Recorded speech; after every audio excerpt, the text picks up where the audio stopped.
Cleopatra's story is one of love, loss, and betrayal. Let me tell you about it. And the mighty river Nile flowed like a shimmering ribbon. There existed an ancient land of pharaohs. This was Egypt, a kingdom steeped in mystery, magic, and power. But this tale isn't about the legendary rulers of old. No, it's about Cleopatra, the last of the line, the seventh and final queen of the Ptolemaic kingdom of Egypt. Once upon a time, deep in the heart of Africa, where the sun beat down on the golden sands, she was born into royalty, destined for a life of luxury and power. Yet her path to the throne wouldn't be a straightforward one. Now, Cleopatra's story is one that has echoed through the ages, capturing the imagination of many. But who was Cleopatra really? Rome was casting envious eyes on Egypt and its wealth, and there were frequent rebellions within the kingdom itself. During her childhood, the young princess received an education fit for a future queen. She studied languages, including Egyptian, mathematics, science, literature, history, and philosophy. Cleopatra, determined to secure her own position and protect her son, didn't just sit back. With her army in place, she marched on her sister, forcing her to flee. Arsinoe's reign of treachery was over. Cleopatra was victorious, but her triumph was short-lived. She fought back against her treacherous sister, weaving a web of alliances and intrigue that would determine the fate of Egypt. Julius Caesar, her lover and ally, had been assassinated in Rome. The man who had championed her cause was gone, leaving her vulnerable in a world of shifting alliances and simmering rivalries. Under their joint rule, Alexandria flourished, becoming a hub of artistic expression, trade, and intellectual discourse. Jealousy and political ambitions caused Octavian to turn against Mark Antony, launching a campaign to dismantle everything they had built. People from all corners of the known world flocked to the city, eager to experience the golden age of Cleopatra and Mark Antony. She learned to read and write in Egyptian, a feat not many of her royal predecessors had bothered with. Cleopatra was not just any ordinary princess. She wanted to connect with her people, to understand their culture and their way of life. Others claim she allowed an ASP, a venomous snake, to bite her. Either way, the outcome was the same. As for Mark Antony, he fell victim to the sword, meeting his end in a bloody battle against Octavian's forces. Octavian, later known as Augustus, had him put to death. It was a brutal end for a young prince who had done nothing to deserve it. A tale of love, loss, and betrayal set against the backdrop of a world on the brink of monumental change. As you ponder her story, ask yourself, was Cleopatra a victim of circumstance or a master manipulator, a tragic romantic heroine, or a shrewd ruler? Or perhaps she was all of these things and more. A true icon of the ancient world. The armies clashed in a series of battles that shook the foundations of the Mediterranean world. Her memory lived on through the ages, becoming a symbol of love, loss, and the intoxicating allure of the unknown. Her image graced coins, adorned statues, and inspired countless works of art. Her story became a canvas for poets, painters, and playwrights, each adding their own brushstrokes to the masterpiece that is Cleopatra. Despite their valiant efforts, Cleopatra and Mark Antony couldn't withstand Octavian's relentless attacks, and learning their language was an essential part of that. It was the final chapter in the saga of the Ptolemies, marking the end of an era, the end of ancient Egypt's independence, and the end of a legacy that had lasted for centuries. Rather than surrendering and facing the wrath of their enemies, they chose a different path, a tragic one. Together, they decided to take their own lives, choosing death over captivity. Together, Cleopatra and Mark Antony ruled over Egypt. It was a partnership based on mutual respect, shared interests, and, yes, undying love. They formed a formidable team, balancing each other's strengths and weaknesses as they navigated the complexities of their kingdoms. She didn't let Caesar's death break her spirit. He was a general, a statesman, and most importantly, a member of the Second Triumvirate. To approach him, Cleopatra didn't use force or send pleading letters. No, she went to him in a way that only she could, disguised as the goddess of love, Aphrodite, complete with a team of charioteers. The legend goes that Mark Antony was so taken by her grand entrance and entranced by her wiles that he became her lover. Instead, she channeled her grief and determination into action. As the winds of change swept across the Mediterranean, Cleopatra knew she needed allies. Her gaze turned to Rome, a city grieving the loss of its great leader. Among the influential figures there, one name stood out: Mark Antony. We will explore the triumphs and tragedies that shaped her, the decisions that made her famous, and the events that led to the fall of not just her, but an entire kingdom. For the Ptolemaic rulers, marriage was not just a bond of love, but a tool of diplomacy. Cleopatra's first marriage was to her brother Ptolemy XIII, a union common among the Egyptians of her lineage. Soon, however, this brother of hers proved to be a troublemaker, leading to Cleopatra's second marriage to another sibling, Ptolemy XIV. But alas, this relationship was short-lived as Ptolemy XIV also passed away.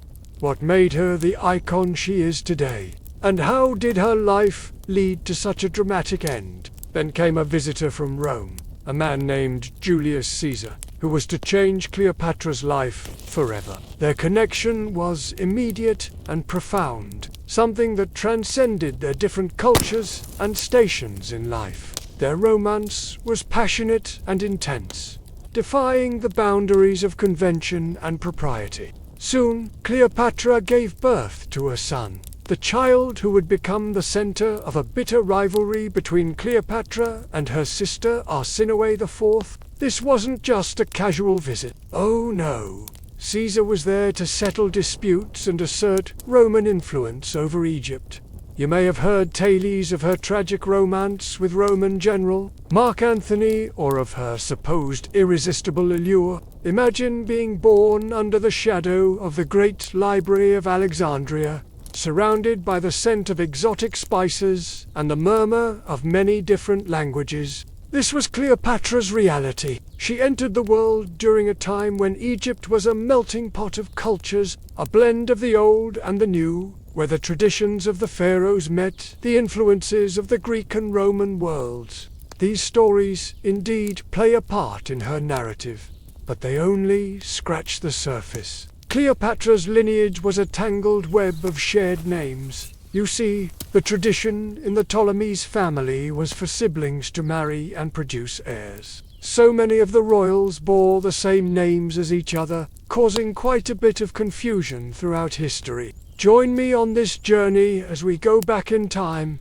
venture into the heart of ancient Egypt, and uncover the secrets of Cleopatra's extraordinary life. Our story begins with Cleopatra's birth, an event that took place around 69 BC in the bustling city of Alexandria, which was then the capital of Egypt.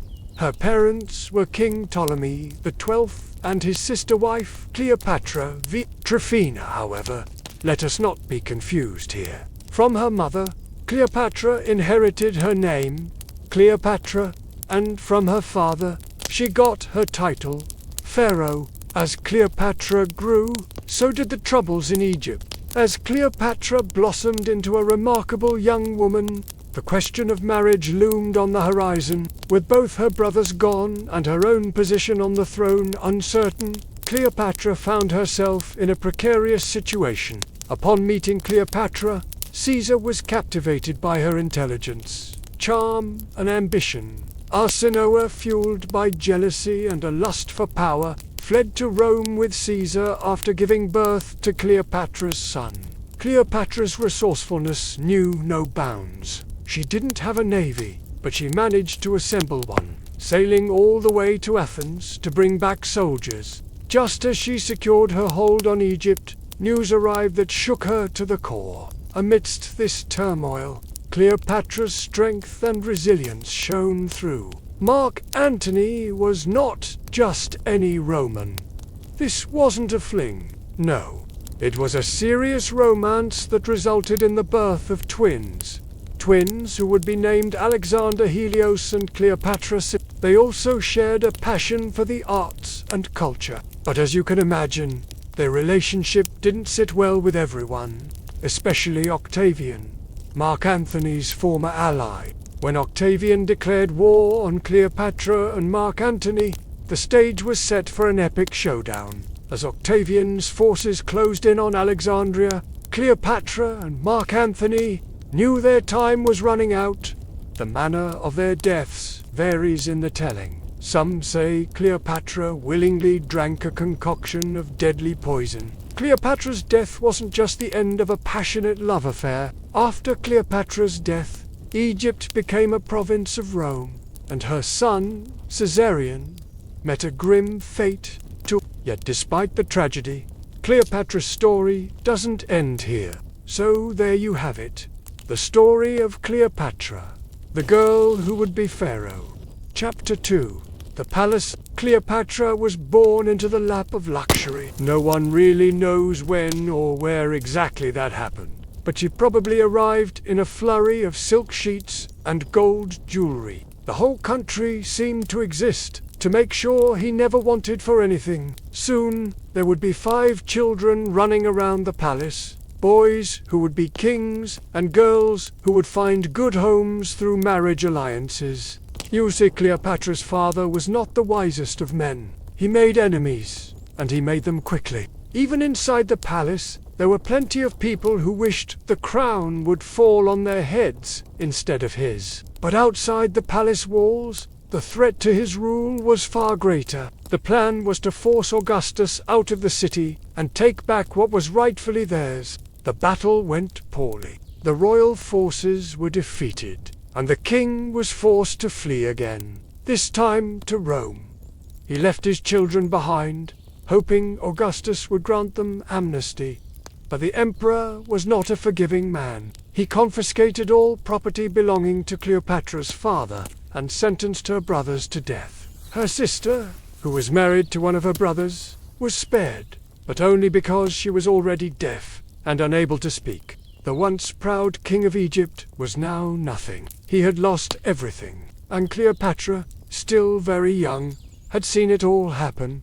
She saw how the Romans came and took over her kingdom. She saw how her father, who had ruled with such power, became a nobody overnight, and she saw how the Romans cared little for Egyptian customs or traditions. They took what they wanted and killed those who got in their way. Cleopatra understood that her life would never be the same. Her father was gone from Egypt, perhaps forever. Her brothers were dead, and her sister, well, she was in a different world, unable to hear or speak. Powerful Rome had taken an interest in Egypt and was watching it carefully. She had access to the best teachers in the land. She was smarter than her brothers and far more cunning than her father. But above all, she was Egyptian. She understood her culture, her religion, and her people. She also understood her enemy and what it would take to beat them. Their influence spread across the Mediterranean and into the East. The tale of Cleopatra has begun, and you will be here to see it all unfold. If you enjoyed this episode, then subscribe to our channel, because together we can continue her story. More and more, they wanted to control Egypt. Cleopatra's father decided to play the game, to work with Rome and use their alliance to his advantage. This did give him more power, but it also put Egypt deeply in debt to Rome. Worse yet, it meant that Egypt was tied to a master who was far away, uncaring and ready to pounce if he ever thought Egypt wasn't behaving properly. These children would bring wealth and power to Egypt, and each one was given the best tutors and teachers money could buy. Cleopatra was intelligent and eager to learn. There was trouble brewing in the streets, a threat to the Republic itself, and Rome's leader wanted the king of Egypt by his side, so off he went, leaving Cleopatra and her mother in charge of the kingdom. For a time, everything seemed fine. Then came the news that made every courtier's heart freeze in their chest. Rome had fallen. A general named Octavian had seized control and declared himself emperor. He took the title Augustus. Now, he was the most powerful man in the known world, and he was coming to Egypt. She spoke many languages, including Egyptian. She also knew Greek and could speak it fluently. He also wanted something else, something he had demanded from every king since he took control of Rome. Augustus wanted Cleopatra to be his mistress, to bear his child and produce a legitimate heir to his throne. The queen refused, and that meant Augustus was furious. He ordered the confiscation of the royal palaces, and Cleopatra and her family fled deep into Egypt, hiding in a small palace on the Nile. The king's counselors deserted him, his friends turned away. Those who had once shouted his praises were now silent. His daughter and son, born in a palace and raised there, now ran for their lives. She studied religion, philosophy, and science. She learned about the stars and about herbs, how to heal and how to harm. Above all, she learned about her country and its history. After all, Cleopatra was an Egyptian princess. She should know how to behave, how to dress, what rituals to follow. She was taught these things by servants, priestesses, and her own mother.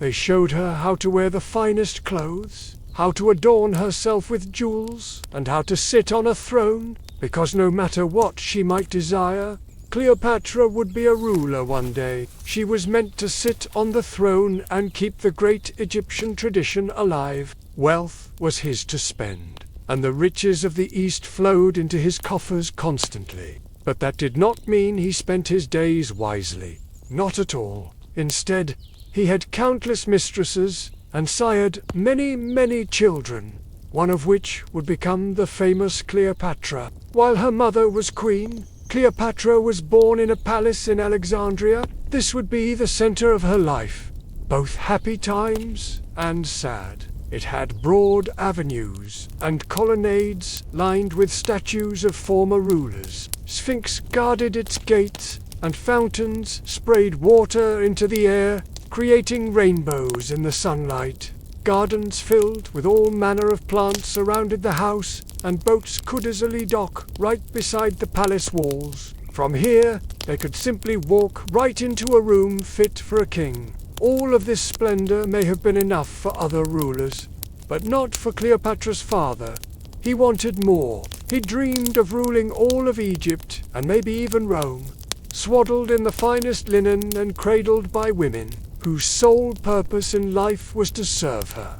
The royal family of Egypt had been living in palaces for generations. In fact, they might have been the first in the world to do so. And while other rulers were building pyramids or tombs, the kings and queens of Egypt were having grand houses built on the shores of the Nile.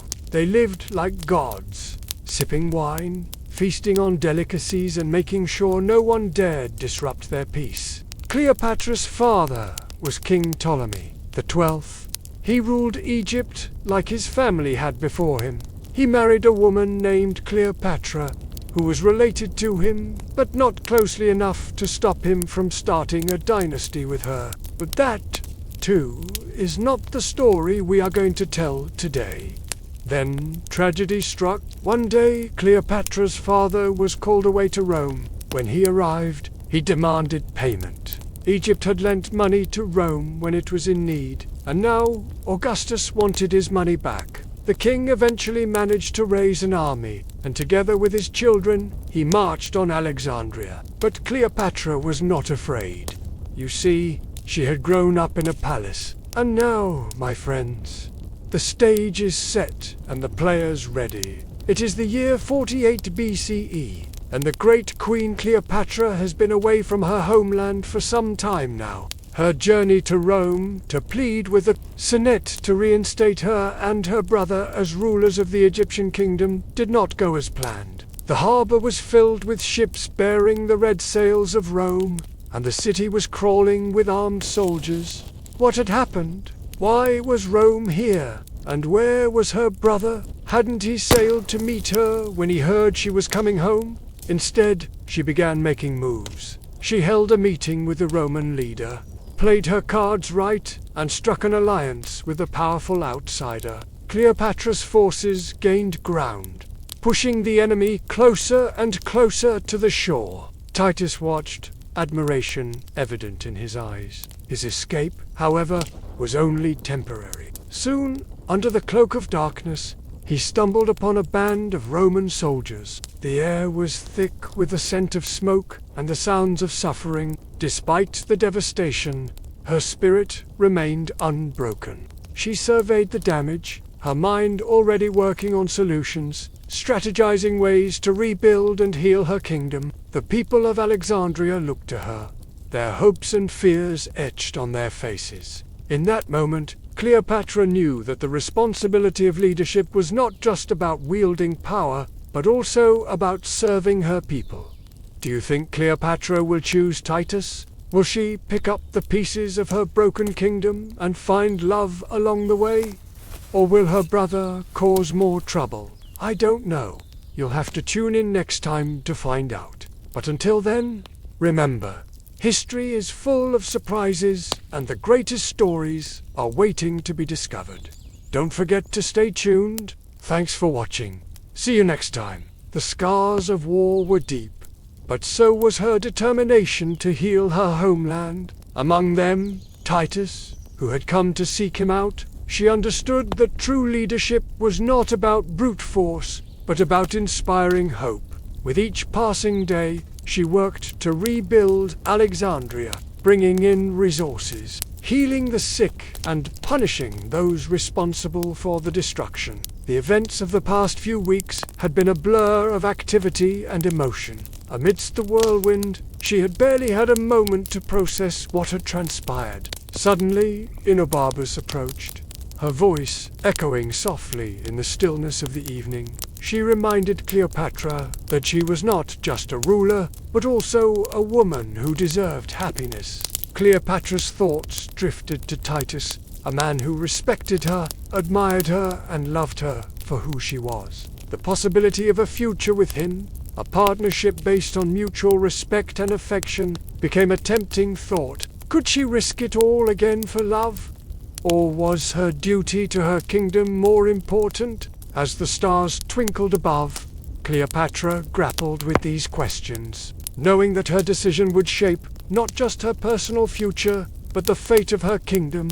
The people of Alexandria watched in awe as their queen, who had come back from the brink of defeat, was transforming their city. It was as if the fires that had consumed their homes were now being replaced by the flames of hope, ignited by their fearless leader. There was no animosity in Titus's gaze, only a deep sense of respect. He had come to Egypt as a soldier, but he was beginning to see the kingdom through the eyes of its people. He watched as Cleopatra, despite the weight of her crown, found moments of joy, laughter, and warmth with her close friends and advisors. He saw how she balanced the demands of her kingdom with the need to be human, to laugh and love. He found himself increasingly drawn to her strength, intelligence, and compassion, wondering if his place was truly with the conquering Romans or with the Egyptians and their captivating queen. He offered Ptolemy a choice: surrender peacefully and live, or resist and die. For a moment, Ptolemy hesitated. The weight of his decision could change his life forever, but ultimately, the young king chose peace, laying down his arms and surrendering unconditionally. But even as the victory seemed imminent, he couldn't shake off a feeling of unease. He turned to Cleopatra, seeking understanding. Was this really necessary? Could they find a peaceful solution? Even now, just when the outcome of the battle hung in the balance, he reached out, hoping to avert further bloodshed. But Cleopatra was resolute. She had come too far to turn back. Now, she knew in her heart that this conflict was not just about reclaiming her throne, but about securing the future of her kingdom. With a heavy heart, Titus realized that there was no dissuading her. This was her destiny. He could only hope that their alliance would bring stability to the kingdom, even if it meant the death of many. Then, as the first rays of sunlight peeked over the horizon, she prepared for war. By Cleopatra's side stood her most trusted advisor and friend, a woman named Ino. She was a general's daughter who had risen through the ranks of the Egyptian military, becoming one of Cleopatra's closest confidants. On the other side stood Titus, surrounded by his fellow Romans, their faces grim with determination. The two armies clashed, sending shivers down the spines of everyone present. The fighting was intense. So much so that fires erupted into the night sky, casting eerie shadows over the city. But despite the ferocity of the battle, Cleopatra remained calm. Her mind raced, calculating probabilities, planning strategies, ensuring every move was a step closer to victory. But then it hit her full force. If her brother had taken charge while they were away, then he would naturally want to prevent their return. He would block her from re-entering Alexandria, which meant only one thing. She would have to take the city by force. It would be a battle against her own blood. It tore at her soul, but Cleopatra knew what she had to do. In fact, her brother Ptolemy had declared them both out of the kingdom while they were gone. Soon, her forces had won the upper hand, and the gates to the city were opened. She had made it back to Alexandria, but her work was far from over. Her brother was still out there somewhere, hiding with a handful of loyal supporters. He was dangerous, but also desperate. How could she stop him without shedding the blood of her own people? That's when her eyes fell upon the Romans, who had helped her gain entrance to the city. Their leader, a man named Titus, looked up at her, hope and admiration shining in his eyes. Could she trust him? Would the Romans help her? Not just to get into the city, but to rule it. And most importantly, could she trust him with her life? After all, even though her brother was just a boy in her eyes, he was still a member of the royal family, and his supporters would not hesitate to kill to protect him. Now, all she had was a small group of loyal supporters and the will to get back to Egypt and fix this colossal mess. As they set sail across the Mediterranean, her resolve was tested by a raging storm. But like the mythical goddess Isis that she was compared to, Cleopatra weathered the elements and emerged, ready to take on whatever challenges lay before her. And oh, how her return to Egypt would be a challenge indeed. When Cleopatra and her small fleet arrived off the coast of Alexandria, her hometown and the capital of Egypt, her heart sank. The defenders guarding the harbor put up a good fight, but they were no match for the seasoned Roman navy that had accompanied Cleopatra back to Egypt. Cleopatra was not about to let fear hold her back. As the sun began its slow descent, casting long shadows across the battlefield, the tide of the war started to turn. Cleopatra's brother Ptolemy, realizing that the battle was lost, fled with a few remaining loyalists, disappearing into the labyrinthine streets of Alexandria. In the aftermath of the battle, Cleopatra stood amidst the ruins of what had once been a thriving city. As days turned into weeks, Cleopatra worked tirelessly to restore order to her kingdom. Meanwhile, Titus found himself torn between his duty to Rome and his growing admiration for Cleopatra. One evening, as the sun painted the Egyptian sky in hues of orange and purple, Cleopatra sat in her palace gardens, lost in thought. And so, our tale ends for now. Now we continue our journey through time by exploring Chapter 4 of our graphic novel series, The Queen Among Romans. Let's walk with Cleopatra into the heart of an empire. Remember, you can grab your copy of this episode and the rest of the series from our website, or from online comic retailers everywhere. Cleopatra had secured her authority over Egypt, but her ambitions reached beyond the Nile.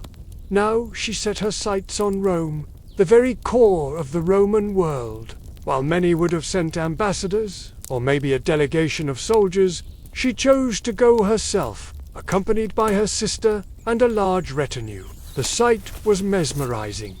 There she was stepping off her ship, tall, beautiful, and dressed in fine linen. But that was just the beginning. What truly captivated the Romans was what came next. It was a show of confidence, a statement that she, Cleopatra, was not intimidated by the might of Rome.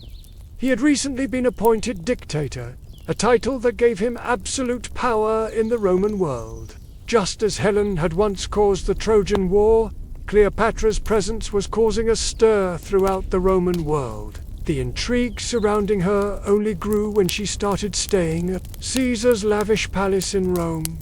This close proximity fueled rumors and speculation. They failed to understand the strategic brilliance of Cleopatra's move. As the discussions about Cleopatra intensified in taverns and marketplaces, they also reached the hallowed halls of the Senate. He had faced down rebel legions and defeated his rivals in the Civil War, but little did he know that his fate hung in the balance. The warning signs were there, subtle cues that indicated trouble was brewing. The discontented murmurs in the Senate grew louder, and a group of senators plotted in secrecy, hatching a plan that would change Roman history forever. How could he be intimidated by a few senators grumbling in a chamber? The atmosphere had shifted from intrigue to danger. It was a stark reminder that she was an outsider and her presence was unwelcome in Rome. The best course of action, she decided, was to leave Rome. By leaving Rome, she avoided becoming entangled in the web of Roman politics, a trap that had ensnared many who had underestimated the complexities of the Republic. It was a painful decision, one that tore her away from the center of power she had so boldly entered. As Cleopatra boarded her ship and sailed away from the shores of Rome, she carried with her the lessons of the city. She had witnessed its grandeur, its power, and now its fragility. Now, as she prepared to leave, Cleopatra knew that Rome was a changed place. The openness and intrigue of the past were gone, replaced by suspicion and uncertainty. In the ensuing chaos, Caesar was stabbed multiple times before collapsing on the floor. The Ides of March had turned into a day of blood. It was a valuable lesson, one that would serve her well in the years to come. Meanwhile, Cleopatra returns to Egypt, but not as the same ruler who left. If you did, don't forget to hit that like button and subscribe for more exciting historical tales. Also, if you're eager to explore more about Cleopatra, be sure to check out the links in the description below. You'll find exclusive content and resources that bring ancient Egypt to life. She has gained experience, wisdom, and a deeper understanding of the world stage. Rome needed a new, strong hand to guide it, and many senators hoped it would be someone Roman, someone who understood the nuances of the Republic and wouldn't bring in outside influences. And what new challenges will arise in the battle for the heart of the Roman Empire? Until then, remember, history is full of twists and turns. Keep learning, keep exploring, and always remember, the greatest empires often rise and fall because of the choices made by queens. He continued his association with Cleopatra, secure in the knowledge that his power was greater than any opposition. The death of Caesar sent shockwaves throughout Rome, plunging the city into turmoil. Suddenly, the alliances shifted and the rules of the game changed. Here, senators openly questioned Caesar's judgment. They criticized his association with Cleopatra and warned him about the potential consequences.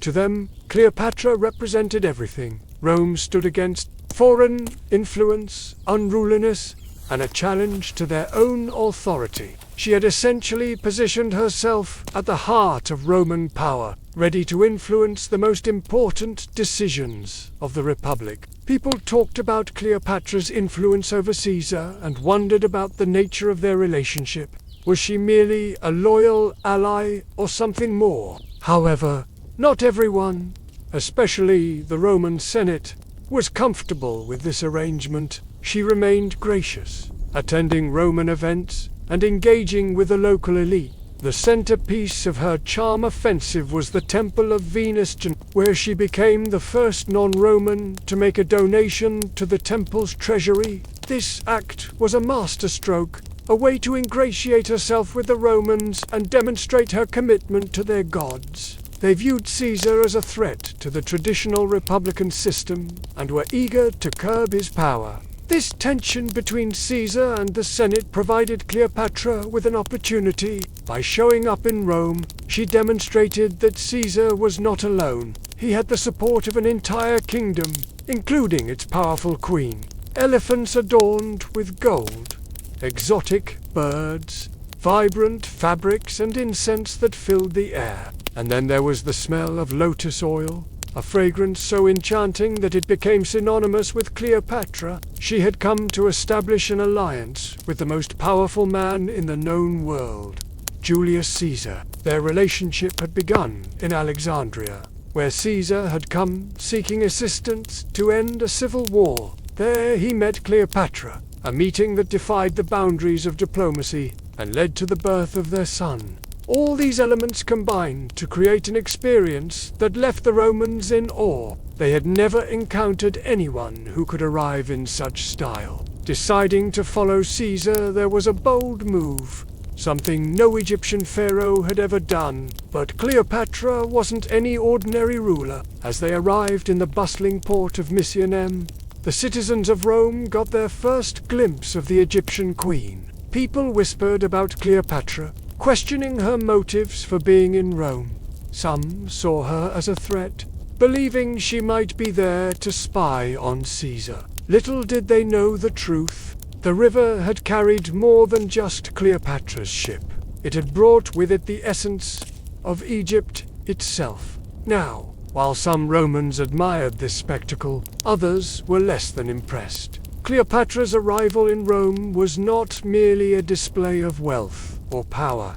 It was a calculated political move. The timing of Cleopatra's arrival in Rome coincided with a critical moment in Caesar's life. In fact, Cleopatra's presence in Rome was so significant that people began to compare her to the legendary Trojan queen, Helen of Sparta. Amidst all this buzz, Cleopatra played her cards carefully. Yet, despite all this, the whispers continued. Many Romans could not fathom why Caesar, a man considered the greatest Roman alive, would align himself with a foreign queen. Now, while Cleopatra basked in the attention and intrigue she was creating, there was another force stirring in the shadows, the Roman Senate. However, Julius Caesar remained unfazed, and indeed, his power was immense. With legions under his command and the loyalty of the common folk, Caesar was at the pinnacle of his authority. One fateful day in 44 BCE, as Caesar entered the Senate, a group of conspirators surrounded him, daggers drawn. Cleopatra had sensed trouble and had stayed away from Rome on that fateful day. But her absence couldn't shield her from the repercussions. When Caesar died, he left behind a legacy of power, but also a void of leadership. Cleopatra realized the gravity of the situation. She was in Rome without her protector, and the city was now a battleground for those seeking Caesar's throne. Despite the threat, Cleopatra's spirit remained unbroken. She had navigated treacherous waters before, and she knew that survival depended on making tough choices. But this departure was not a retreat. It was a strategic move, a way to preserve herself and her interests. She had come to Rome, hoping to forge an alliance with Caesar, but fate had intervened, cutting his life short and altering her plans. With the departure of Caesar, the winds of fortune had shifted, and she had to adapt or be swept away. She had dared to be the queen among Romans and had held her ground, but she also knew when to retreat. Cleopatra's story is far from over. The death of Caesar has left a power vacuum in Rome, and the struggle for control is just beginning. How will she reshape her kingdom in light of her Roman adventure? What role will Caesarion play in the future of Egypt? Join us as we continue to uncover the secrets of Cleopatra's enduring legacy. We hope you enjoyed this episode and learned something new. When Cleopatra met Mark Antony, it seemed destiny had brought two lonely people together. Now, in the heart of ancient Egypt, fate took a different turn. After Julius Caesar's death, his closest supporters divided the Roman world among themselves. Among them was a man named Mark Antony. Join me on this channel to find out. Let us begin with the Egyptian queen. Unlike her predecessors, though, Cleopatra wasn't Greek. The son of a former Roman general, Antony had risen through the ranks of Roman politics thanks to his charm and charisma. He was a skilled orator and a brilliant military strategist. But Antony also had a reputation for being impulsive and reckless. They dreamed of a world where Rome and Egypt would be united, where the riches of the Nile would flow freely into the coffers of the Roman Empire. They ruled over their kingdom in luxury and style, throwing lavish parties and basking in the adoration of their subjects. But they knew that they were only buying time. Soon, Octavian would come for them. But there was one major obstacle in their way. Octavian, the young upstart, was determined to seize control of Rome for himself, and he saw Cleopatra as a threat to his power. From paintings to sculptures to films, these two lovers have captured the imagination of the world. At the height of his power, he found himself at odds with Octavian, his rival for control of Rome. They knew that they were outnumbered, but they also knew that they had the support of the Egyptian people. Even today, people are fascinated by her story, and there are countless books, films, and TV shows about her life. Cleopatra's forces were made up of a mix of Egyptian soldiers and mercenaries from across the Mediterranean. He also executed Cleopatra's children, ending any hope of a Ptolemaic dynasty. Rome now ruled over Egypt, and the once great kingdom was no more. If you enjoyed this episode, don't forget to hit the like button and subscribe, so you never miss an exciting episode. See you next time.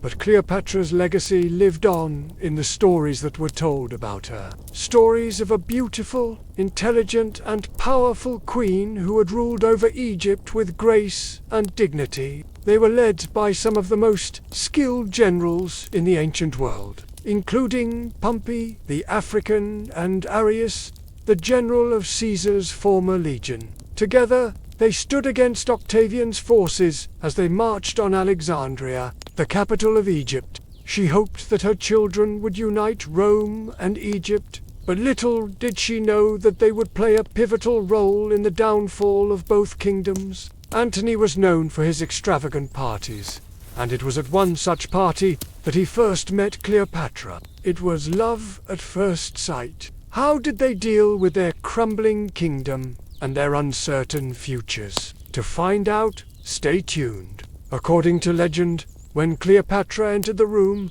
Antony forgot everything he had planned to say and was completely captivated by her beauty. She spoke the native Egyptian languages and knew the culture intimately, and she also knew that he was looking for an edge against Octavian. So when Antony asked for her help, she was happy to oblige. Cleopatra lavished Mark Antony with gifts of gold and silver, as well as with the fruits and spices of the East. As Octavian's troops entered the city, they looted and pillaged, killing anyone who didn't flee.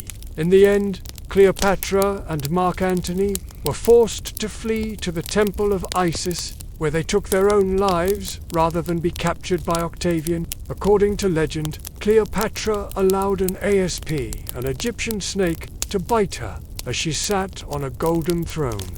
Mark Antony, meanwhile, fell on his sword as he watched his lover die. She also gave him one of her most prized possessions, the legendary ruby apple.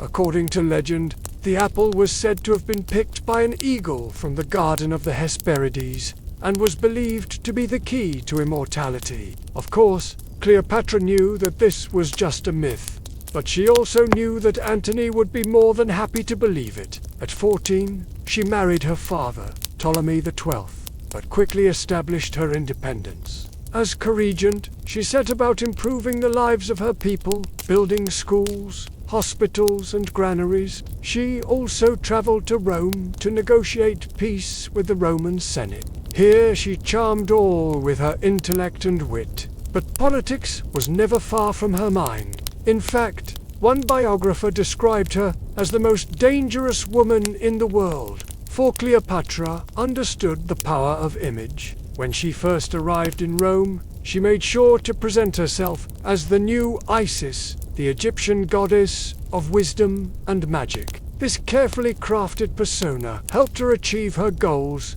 but it also made her enemies. Brilliant general, bold and charming, yet often reckless. He was powerful, and he knew that Egypt's wealth could help secure his place in Rome's future. So he summoned Cleopatra to meet him.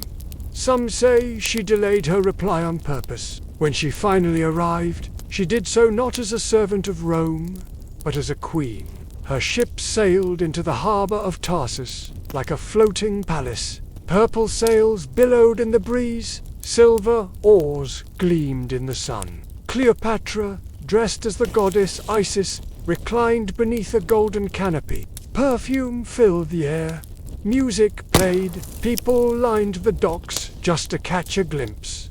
Antony was captivated. What began as a political meeting turned quickly into something more. They spent days in each other's company, feasting, laughing, debating, and sharing dreams. Though their alliance began with strategy, it soon bloomed into affection. Cleopatra invited Antony back to Egypt.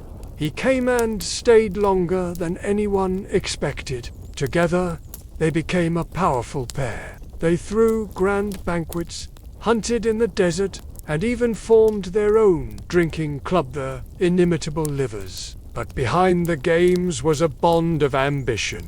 Cleopatra needed a Roman ally, Antony needed gold and grain, and a queen who could command both. They had 3 children together, and Antony began to speak more like an Eastern king than a Roman senator. Too many in Rome, this was troubling. Cleopatra was not just a queen anymore, she was seen as a threat. And so, across the sea, another Roman, Octavian, Caesar's adopted heir, began to prepare for war. Welcome to the world of the Pharaoh's curse, where history's greatest love story also became its greatest tragedy. Years had passed since Cleopatra's return from Rome. She ruled Egypt with strength and careful planning, but the world beyond her shores had grown restless. Who is this mysterious woman? Why are the Romans coming to her shores? What does her future hold? I am the host. Cleopatra was born into the Ptolemaic dynasty, a Greek lineage that ruled over Egypt after Alexander the Great's empire split. Enter Mark Antony, a man who knew the value of appearances as well. Now, Cleopatra was no fool. She knew that Antony was one of the most powerful men in the world. As their relationship deepened, Cleopatra and Mark Antony began to make plans for the future. As the situation in Rome grew more chaotic, Cleopatra and Mark Antony retreated to Egypt. So what did Cleopatra and Mark Antony do when they heard the drums of war? Did you know that the story of Cleopatra and Mark Antony has inspired countless works of art throughout the ages? It was during the height of their reign that Cleopatra gave birth to twins, a boy and a girl. As the armies of Octavian closed in, Cleopatra and Mark Antony prepared for battle, but despite their best efforts, Cleopatra and Mark Antony were defeated.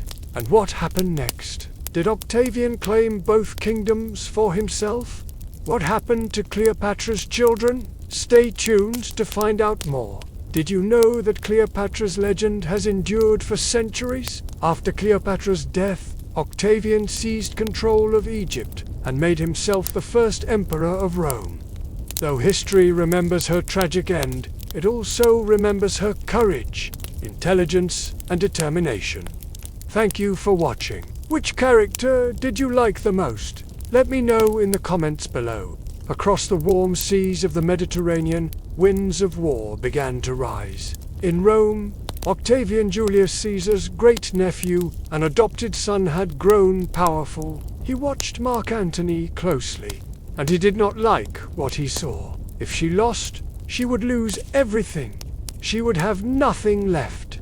Don't forget to subscribe so you never miss an episode, and make sure to press that bell icon. Thanks for listening to our podcast. Looking around, she saw ships filled with soldiers, cavalrymen on horseback, archers ready to fire, and catapults waiting to launch their deadly cannon. Thousands of soldiers eyed the enemy with weapons poised, ready to strike. They knew this was their one chance to defeat Rome. For centuries, pharaohs had ruled Egypt. Now, its future rested on the shoulders of Cleopatra, a mere queen. If she won, her legend would grow forever. If she lost, her story would fade to whispers in the desert wind. Was it worth it? She thought of all the battles she'd faced, the enemies she'd conquered, the dangers she'd survived. She'd always won, and besides, she thought, there was no turning back. The war with Rome had been brewing for years. Now it was time to face the music. But as the fighting raged and the sun beat down, it was clear this was not going to be like any battle before. Soon, the tide turned against her. Her fleet began to fall. One by one, the vessels were burning, plunging the sea into darkness. Each blaze, a fallen star falling from the sky. As the smoke rose, Cleopatra saw fear in the eyes of her sailors. They had given their best, but it wasn't enough. Maybe, just maybe, she should have listened to Rome. Instead, this was her fault. This was her war. All around her, the battle reached a fever pitch.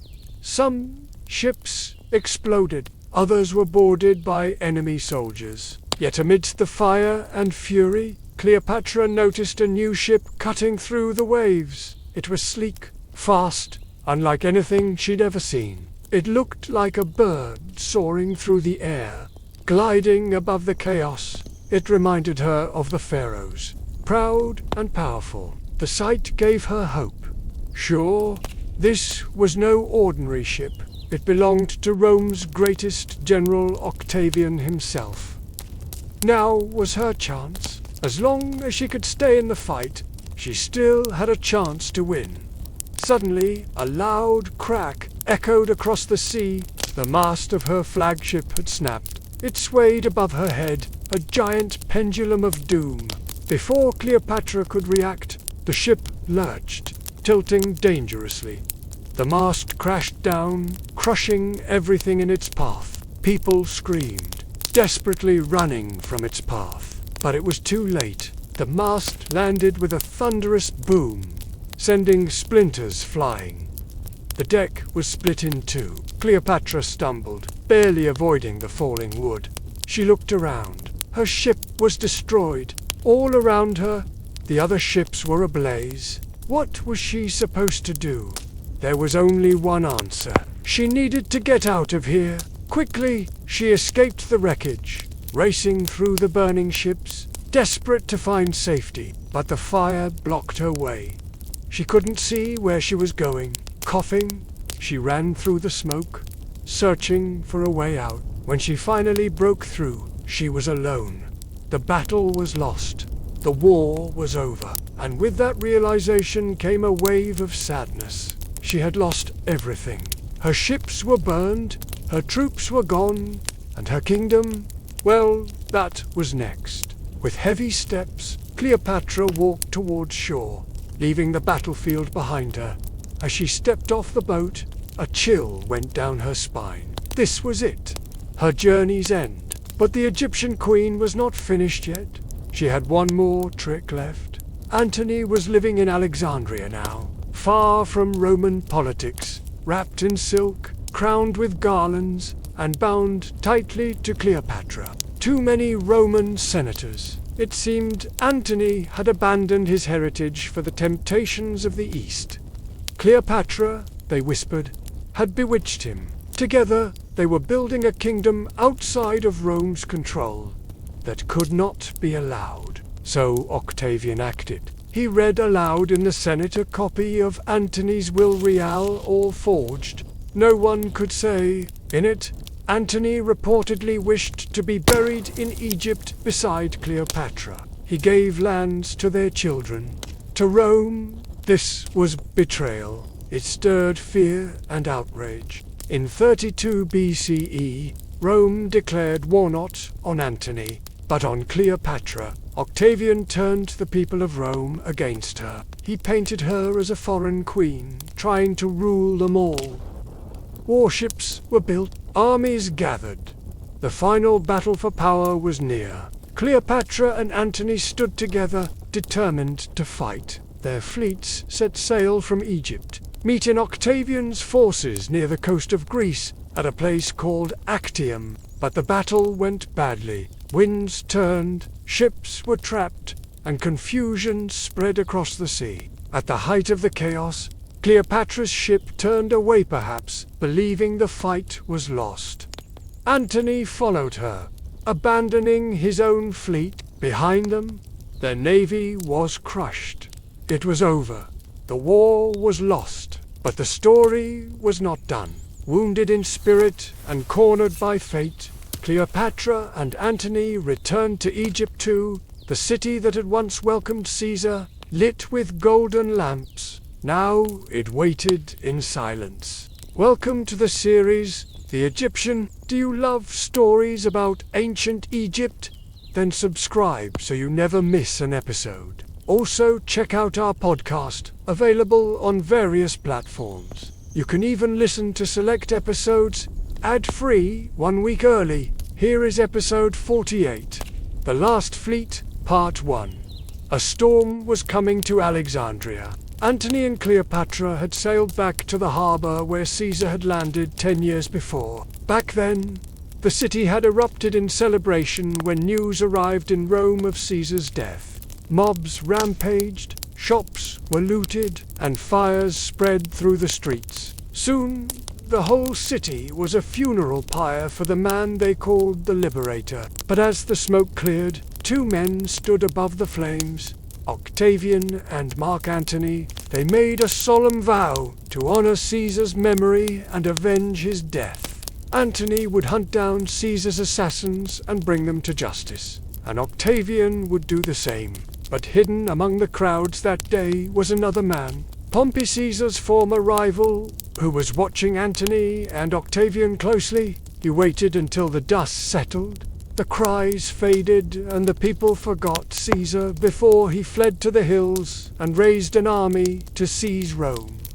Octavian defeated Pompey, securing the support of Rome's legions and solidifying his hold on the empire. Years passed. Rome grew more stable under Octavian's rule. His title changed to Augustus. He enjoyed his position of power, but something nagged at him. His victories against Mark Antony, well, they weren't exactly decisive. And Augustus knew if he didn't stop Antony soon, the Roman world might split in two, with Egypt controlling the eastern half. Still, it hurt Augustus to declare war against his old friend. So, he sent word to Antony, giving him one last chance to come home. But Antony refused. With Cleopatra at his side, he would rule the East. Augustus sighed. It had to be done. He called for war. His armies marched, ships were readied, and soon the final battle was taking shape. Now, as their fleets approached Actium, a shiver ran through Cleopatra. This was more than just a battle for her. But first, let me ask you, what do you think happens next? How does Cleopatra escape Augustus's wrath? Let us know your thoughts. Cleopatra, The mere mention of her name conjures images of an exotic beauty, a femme fatale, a ruler who charmed everyone from Roman senators to Egyptian priests today. We journey to ancient Egypt to explore Cleopatra's last stand and uncover the many versions of her death. What did this iconic queen really die from? Was she betrayed by a venomous snake or a treacherous love? Let's dive into the past and find out, all while keeping a cool head as her Mediterranean kingdom teetered between fortune and ruin. Now, let's take a moment to address the elephant in the room. Facing overwhelming odds against her, surrendering was certainly one option. Octavian offered her a deal that allowed her to keep her wealth and retain her life if she gave up. But historians believe that Cleopatra's death was anything but leisurely. According to Plutarch, she received word that Octavian had breached her outer defenses and was advancing toward her inner sanctum. According to Plutarch, she called for her maidservants one last time. History doesn't offer a definitive answer, but the legend persists. It is a powerful testament to Cleopatra, its enduring legacy, and serves as a reminder of the human cost of empire. Whether she met her end by snakebite or by her own hand, Cleopatra's final act was a defiant one. She refused to be a trophy, a prize to be paraded through the streets of Rome. She would not be a spectacle. In choosing her own death, she remained true to her core, in control even when faced with oblivion. The two women approached cautiously, each balancing the basket on her forearm. Cleopatra gestured for them to set it down, and motioned for them to anoint her body with fragrant oil.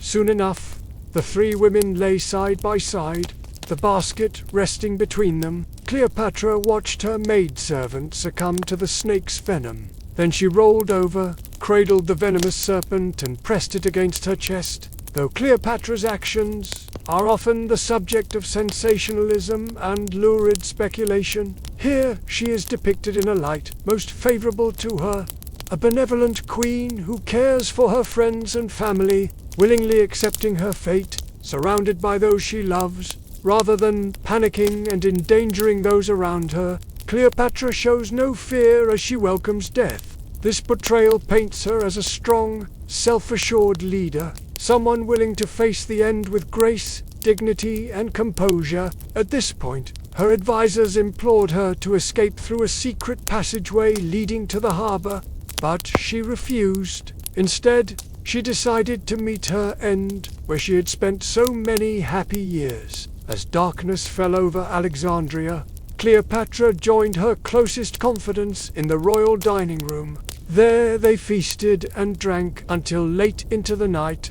At some point, the company retired to the queen's private chambers. Sometime after midnight, Cleopatra sent for a basket commonly used for deliveries. She then instructed her maidservant, Iris, to bring it to her. Moments later, the woman returned. In her hand, she held a cloth that covered the basket. It was soaked in a strange unguent, a mixture of fragrant oils often used to soothe insect bites. Iris stood patiently, while Cleopatra removed the cloth, revealing an empty basket. She told her servant to go back to sleep, but Iris noticed the unusual smell wafting from the basket and couldn't resist taking a peek. As she leaned closer, an asp lunged from the basket and sank its fangs into the woman's hand. As Iris recoiled in pain, the snake bit her again. Cleopatra sprung into action, shielding her friend with her own body. The snake slid down her arm and nestled near her collarbone. Although her loyal servant had survived the initial attack, the second bite proved fatal. She crumpled to the floor, dead, and according to some sources, even promised to marry her. According to Plutarch, she appeared calm, though her heart raced. Remembering Iris's oiled cloth, Cleopatra dipped a cloth in perfumed oil and applied it to her wound. It seemed the snake had missed her artery. Cleopatra continued to monitor the bite throughout the night, waiting anxiously for the poison to take effect. Just before dawn, She summoned her attendants, Dolabella and Charmian, and repeated her earlier instructions. She asked Charmian to fetch the basket and have it delivered to her. When it arrived, she uncovered it and revealed another snake. This one, however, wasn't alive. Cleopatra instructed her two remaining servants to hold the basket between them and promised to reward them handsomely if they managed to stay awake. Soon enough, both women drifted off to sleep. The snake's venom was potent. Cleopatra felt its effect creeping through her veins, numbing her body and slowing her thoughts. However, given Octavian's treatment of other conquered rulers, this path came with little guarantee of safety. Another possibility was escape. The Alexandrian harbor was full of ships belonging to merchants and visiting Cleopatra could have slipped away with a handful of loyalists and lived out her days somewhere far from the prying eyes of Rome.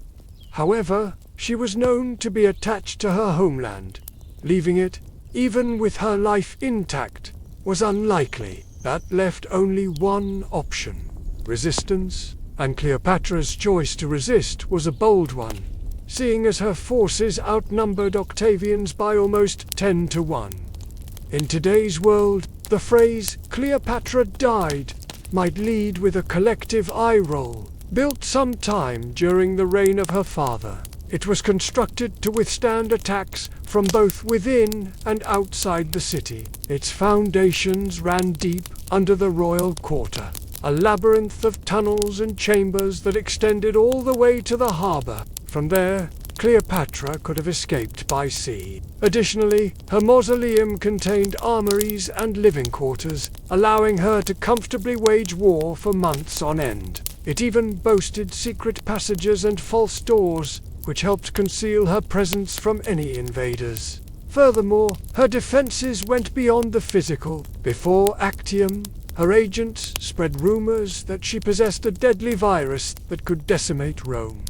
If she felt her imminent demise, she could have released it among Octavian's troops. Finally, she likely stockpiled food and water inside the mausoleum complex, making prolonged sieges impossible. It was a feat of architecture, a testament to Cleopatra's ingenuity, and a perfect place for one last stand. Her legendary death has become shorthand for a histrionic demise. The whole dying like Cleopatra meme speaks to the cultural weight of her supposed death throes. But it's important to remember that Cleopatra wasn't a character in a low-budget horror flick.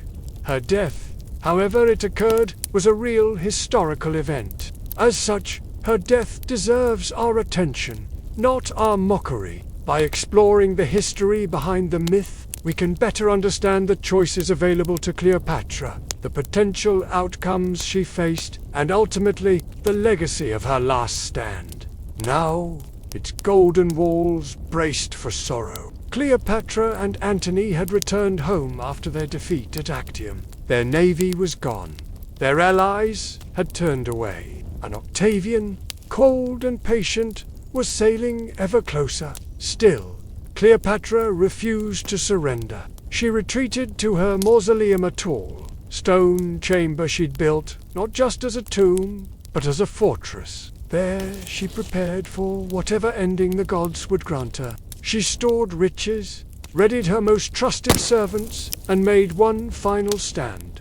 Proud, composed, and dressed like a queen. Or perhaps you'll picture her demise, writhing in an orgasmic death throe as the bite of an ASP sends her into eternity. Whether it's the legends that surround her life, or the ambiguity of her passing, there's a morbid fascination with how Cleopatra may have died. But although much of her life story has been lost to time, one thing's for sure: she didn't die in a bathtub. The year is 32 BC, and the great city of Alexandria once echoed with the footsteps of emperors, philosophers, and gods. Mark Antony, grief-stricken and believing Cleopatra had died, took his own life.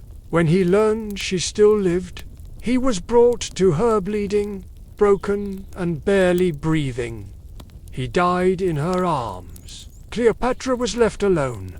Octavian entered Alexandria soon after, He demanded she surrender completely. But Cleopatra had no interest in chains or cages. She would not be paraded through Rome as a defeated queen. So, one quiet morning, she dressed in her finest robes. She adorned herself with jewels, and according to legend, she arranged for a venomous asp small, deadly, hidden in a basket to be brought to her. Within moments, her reign ended. No one knows the exact truth of that final act. Perhaps it was the AI, perhaps something else. But what's certain is that Cleopatra chose her own ending. With dignity, with silence, and with the power to remain a mystery. She was just 39 years old. Octavian took Egypt. He became Augustus, the first emperor of Rome. But even as the empire rose, Cleopatra's name refused to vanish. Let's begin with a basic question. What were Cleopatra's options when Octavian laid siege to Alexandria? However, her defensive strategy was sound, thanks in large part to the previously mentioned mausoleum. Now, if you've seen the movie, you know that Cleopatra spends her last moments in a lavish bath as an ASP crawls across her skin and sinks its venomous teeth into her. In a panic, Cleopatra rushed to her mirror to examine the bite. As the sun rose, she knew her time was running out. So was Cleopatra bitten by an asp? Or did she welcome an asp's bite? When Cleopatra was gone, her legend had only just begun.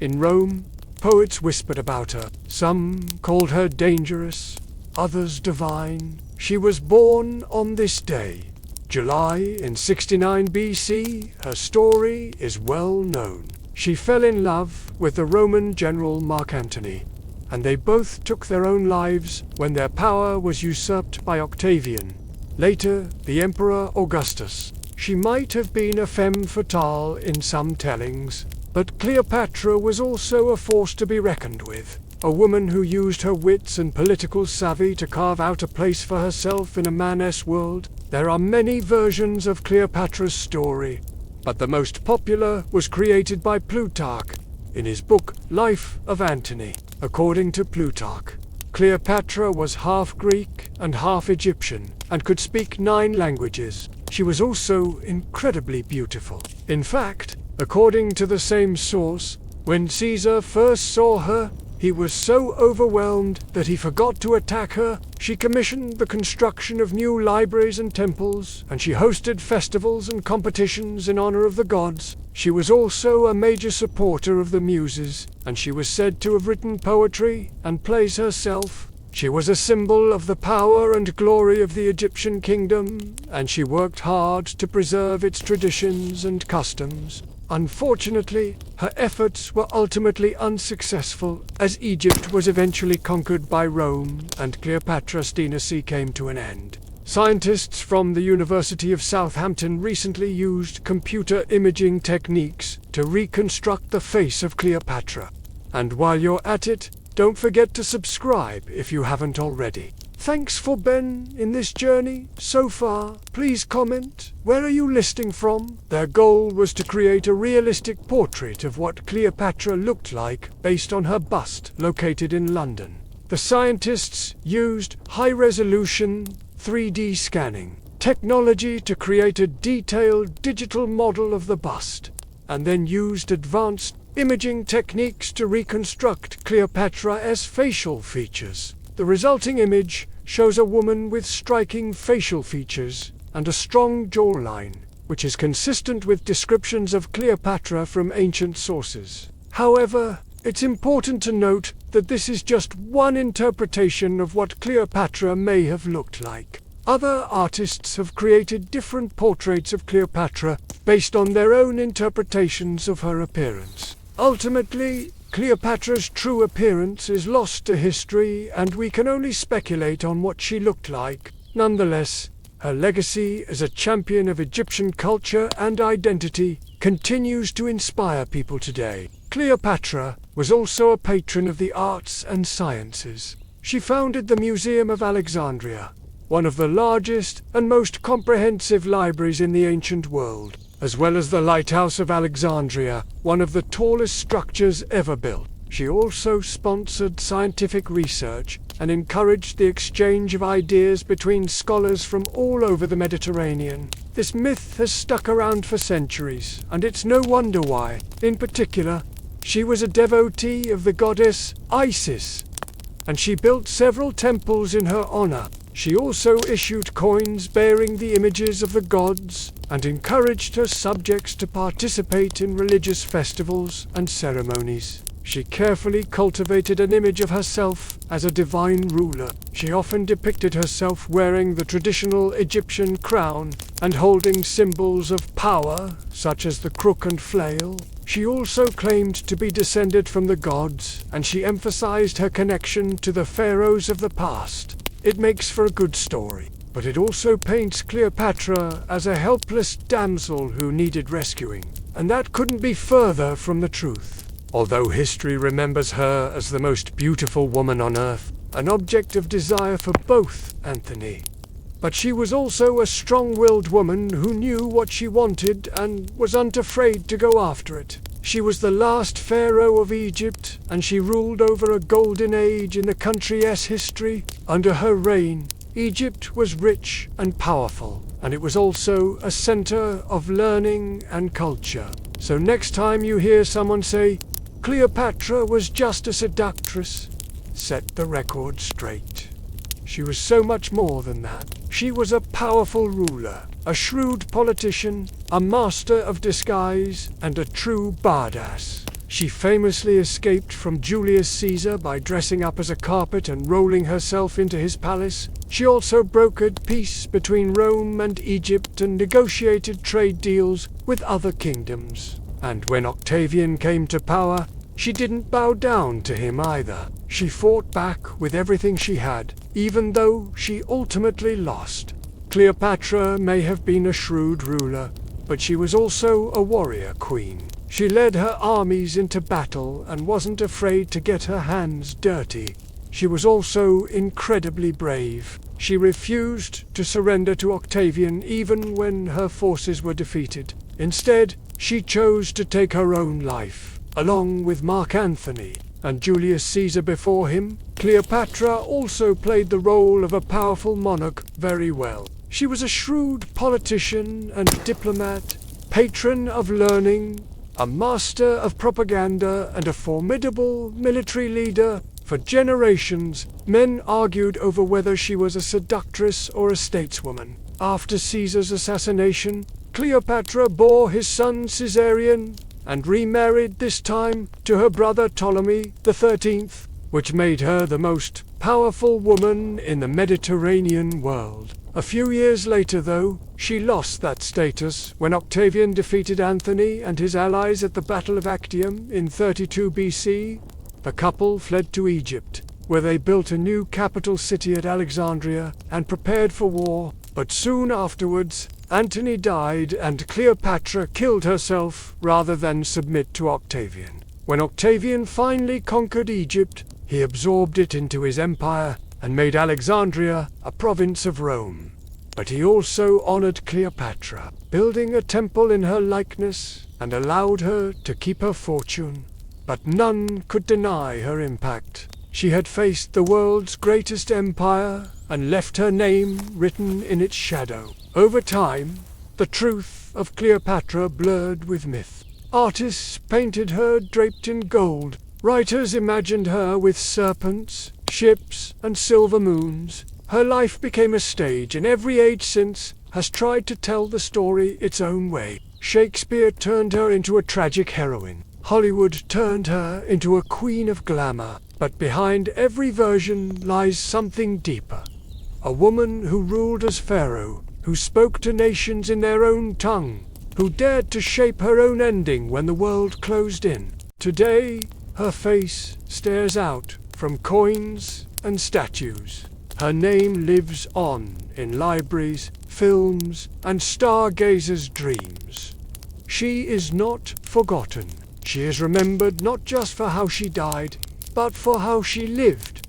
Wise, willful, unafraid, and somewhere across time's endless tide, The Queen of the Nile still watches the world wearing history like a crown. Cleopatra, the last active ruler of the Ptolemaic kingdom of Egypt.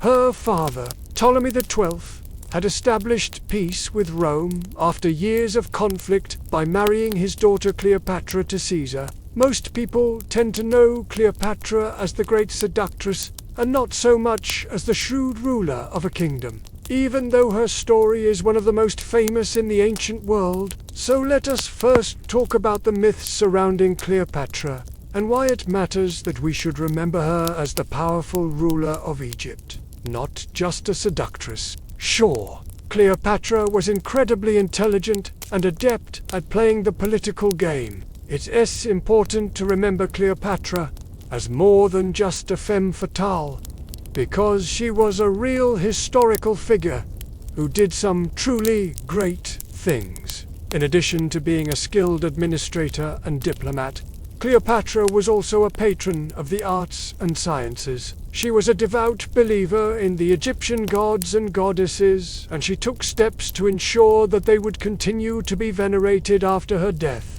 As the last pharaoh of ancient Egypt, Cleopatra held a special place in history. So let us not forget Cleopatra as the great seductress, but also as the intelligent, capable, and courageous leader who did her best to protect her people and her country. Cleopatra Selene is currently getting a lot of attention from fans of science and history. But do you think this reconstruction captures the essence of the legendary queen? Let me know in the comments below. Caesarion stands at the prow of the ship and feels the wind whipping through his dark hair as Alexandria disappears over the horizon. He is dressed in linen robes, simple enough that they billow in the breeze without weighing him down. The young pharaoh has managed to shake off his pursuers, but he knows that the Romans are patient and clever. They will regroup and come after him again if he doesn't strike first. And so Caesarion, along with the loyal generals and soldiers who remain with him, prepares to battle. Like his mother, Caesarion's full name was quite lengthy, so it would seem that he wasn't really keen on having kids with members of his family. And we know that Cleopatra remained in Egypt, ruling alongside her son, Ptolemy XIV. But we don't know much about Caesar. He was certainly well educated and spoke Greek and Egyptian, and he was also athletic. Now he was being groomed to rule alongside his mother, and this is probably when his education in running the kingdom became more intense. Despite his initial reluctance to take on the role of king, Caesarion did his best to prepare himself for the future. Her ships were defeated by those of Octavian, and soon he was marching on Alexandria. Cleopatra and Caesarion retreated to the royal palace, where they held out for a while, but the longer they stayed, the lower their chances of escape became. Finally, when they had nearly run out of food, Cleopatra sent someone to meet with Augustus and work out a deal. But one thing is certain. When Augustus ordered the execution of the last pharaoh, he was taking a big risk. Click here to learn about the lasting impact of Cleopatra and Caesarion's relationship. And don't forget to subscribe for new episodes every week. Thanks for watching. After all, he was sending a message to anyone who might be tempted to challenge his rule. Too many Caesars is not good. But was it worth it? Let us know your thoughts in the comments below. She and Caesarion would give themselves up in exchange for safe passage to a city in Asia Minor. Augustus agreed, and the two royals set off for Rome. Most sources mention his skills in hunting wild horses, but other than that, very little is known about his upbringing. Either way, Caesarion, who was only 17 at the time, found himself alone in a strange city thousands of miles from home. After the deaths of Cleopatra and Mark Antony, Rome had seized control of Egypt, and Caesarion represented the last hope of a restoration of the old order. Augustus wouldn't tolerate such opposition, and so he kept Caesarion under close watch. Not long after his arrival in Rome, Caesarion was arrested. There are conflicting accounts as to why Some say he planned to escape, and Augustus found evidence of his plot. Others claim that Augustus merely suspected him of plotting against Rome and threw him in prison for his own protection. Whatever the reason, Caesarion was thrown in jail and locked up. No one was allowed to visit him, and he had no idea what was going to happen next. And while he was supposed to be safe, history tells us that nothing is ever certain. But we don't know this for sure because, like much of Caesarion's life, his final days are shrouded in mystery. One thing we do know is that he was executed quietly. No trials, no public pronouncements, Augustus had him killed and buried in a nameless tomb. Caesarion's body was most likely thrown into the Tiber River, but his remains were never recovered. What we do know is that after Caesar's death, Cleopatra began calling herself the New Isis, while her previous title was New Isis. This title shows just how deeply she was affected by the loss of her lover and the child they had together. In fact, he wanted nothing more than to adopt Octavian, his grandnephew, as his heir. Like his mother, he was portrayed as a god-king, a manifestation of Horus on earth. But unlike his mother, Caesarion was never comfortable with the trappings of power. There were border disputes, civil wars, revolts, and Augustus was determined to put an end to all of them. As he expanded his influence into Egypt, Cleopatra felt threatened. She had been careful not to upset the balance of power in the region, but Augustus clearly posed a risk to her interests. Things came to a head when Dolabella, a Roman senator, arrived in Alexandria demanding that Cleopatra pay back 200 million sesterces that her late father had borrowed from Rome. Cleopatra refused, and instead put Dolabella in prison, an act that prompted Augustus to declare war on Egypt. When Cleopatra had him marry his younger sister, he resisted, saying that he didn't want to be trapped in a golden cage. But he did as she asked. Part of this may have been because he was always aware that his marriage to Cleopatra VII, his half-sister, had been a sham. In order to cement their claim to the Egyptian throne, Cleopatra had Caesarion marry another member of the Ptolemaic dynasty. Even though the wedding was never consummated, Caesarion and Cleopatra VII had a son together, who would later take the throne as Ptolemy XV.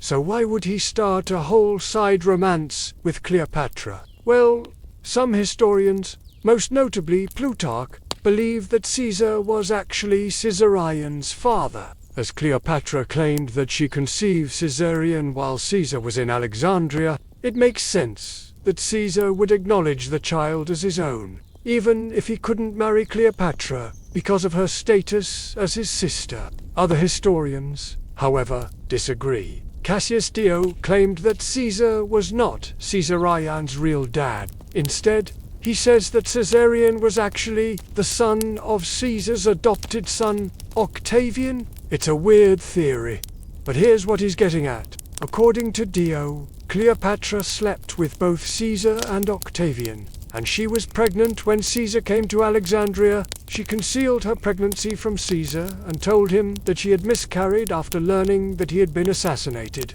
Then she announced that she was with child once more, this time claiming that Caesar was the father. Cassius Dio theorizes that Cleopatra used her wits to deceive Caesar and keep the child, who was really Octavian, but whose existence threatened Caesar's relationship with his adoptive parents, away from Rome. It's a messy situation, but the truth is, Caesar wasn't really in any position to deny paternity. He knew that people would think he was a hypocrite if he didn't acknowledge, especially since he had previously sired a son with his sister and another with his aunt. We may never know who Caesarion's biological father was, but it seems clear that he was raised knowing that Caesar was his dad. He was born Ptolemy, the 15th Caesar, which isn't exactly easy to write down, much less remember. As a kid, though, he went by Caesar. By his own account, he was the son of Cleopatra and Caesar.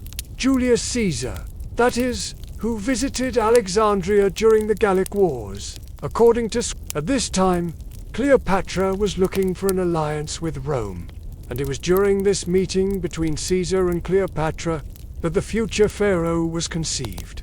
But there is some debate as to whether Cleopatra truly was Caesar's son, and we'll tell you about the other possibilities right after. He wears no crown jewels or gold chains, only the necklace of scarab amulets given to him by his mother before she died. Agrippa offers Caesarion a chance to surrender, promising him safe passage to Rome and a noble title, and tells him that Octavian wishes to see him. At this point, Caesarion makes a choice. Does he accept Agrippa's offer and live out the rest of his life in exile? Or does he fight and die, trying to reclaim his birthright? What would you do? Around him are the remnants of his fleet. Most of the warships that would have made up Cleopatra's navy have been sunk, destroyed by the Roman fleet under the command of Octavian. Of the few remaining ships, Caesarion has picked out those that are worthy of the seafaring goddess and her son, steering them towards the island of Gortyn. This small port city is where he hopes to make his stand, where he can wait until Octavian's soldiers have moved on from Egypt, and he can return to Alexandria and claim his birthright. But first, he must deal with Agrippa, a general in Octavian's army who has pursued Caesarion across the Mediterranean, and then suddenly, there is a knock on the door. This is the Caesarion episode of the History Guys, the last Pharaoh series. Remember when we did this for Cleopatra? Well, we're doing it again. Except this time, it's for Caesarion, Cleopatra's son, and the last official pharaoh of Egypt. If you want to get involved, tell us what you think Caesarion should do. Should he try to flee to India? Find a home among the Kush kingdom? Maybe? Let us know in the comments below. So let's go back to the beginning, shall we? Caesar never married Cleopatra, and therefore he never married any of his sisters either. We know that Caesar left Alexandria shortly after Cleopatra gave birth to Caesarion and returned to Rome, where he was eventually killed by a group of senators. As Caesarion grew older, he took on more responsibility in ruling the kingdom. When Caesarion was around 13 years old, he was named Caesar and Philopator, meaning father-loving. Meanwhile, Rome was changing. Octavian, once Caesar's adopted son, had changed his name to Augustus and was consolidating power in the west. Cleopatra assembled her fleet and prepared to fight, but it wasn't to be. During the voyage, Cleopatra fell ill and died. Some say she committed suicide, but others attribute her death to natural causes. According to Plutarch, Caesarion was treated coldly by Augustus, who viewed him as a rival. It's likely that Caesarion was tortured and forced to reveal information about Cleopatra and her activities. Today, there are ongoing debates about where Caesarion was killed and whether he put up a fight. Caesarion is dead, but his legacy lives on. The year is 30 BCE. The place, Alexandria, the most powerful woman in the world, is dead. I'm talking about Cleopatra. But in 51 BCE, she married her brother. I know, weird. They had 2 kids, twins, a boy and a girl. Twins! Then Cleopatra had a plan. Her son, Caesarion, that's what she called him, should become Pharaoh, king of Egypt. The other was being in charge of Rome's eastern provinces. He was supposed to be in charge of the borderlands, keeping them safe, keeping them quiet. Instead, he was in Alexandria, partying with the Egyptian queen. This did not go down well in Rome, especially with Octavian, Caesar's adopted son and heir. Octavian thought that Mark Antony was supposed to be in charge of the not in Alexandria playing house with Cleo. So he went to war.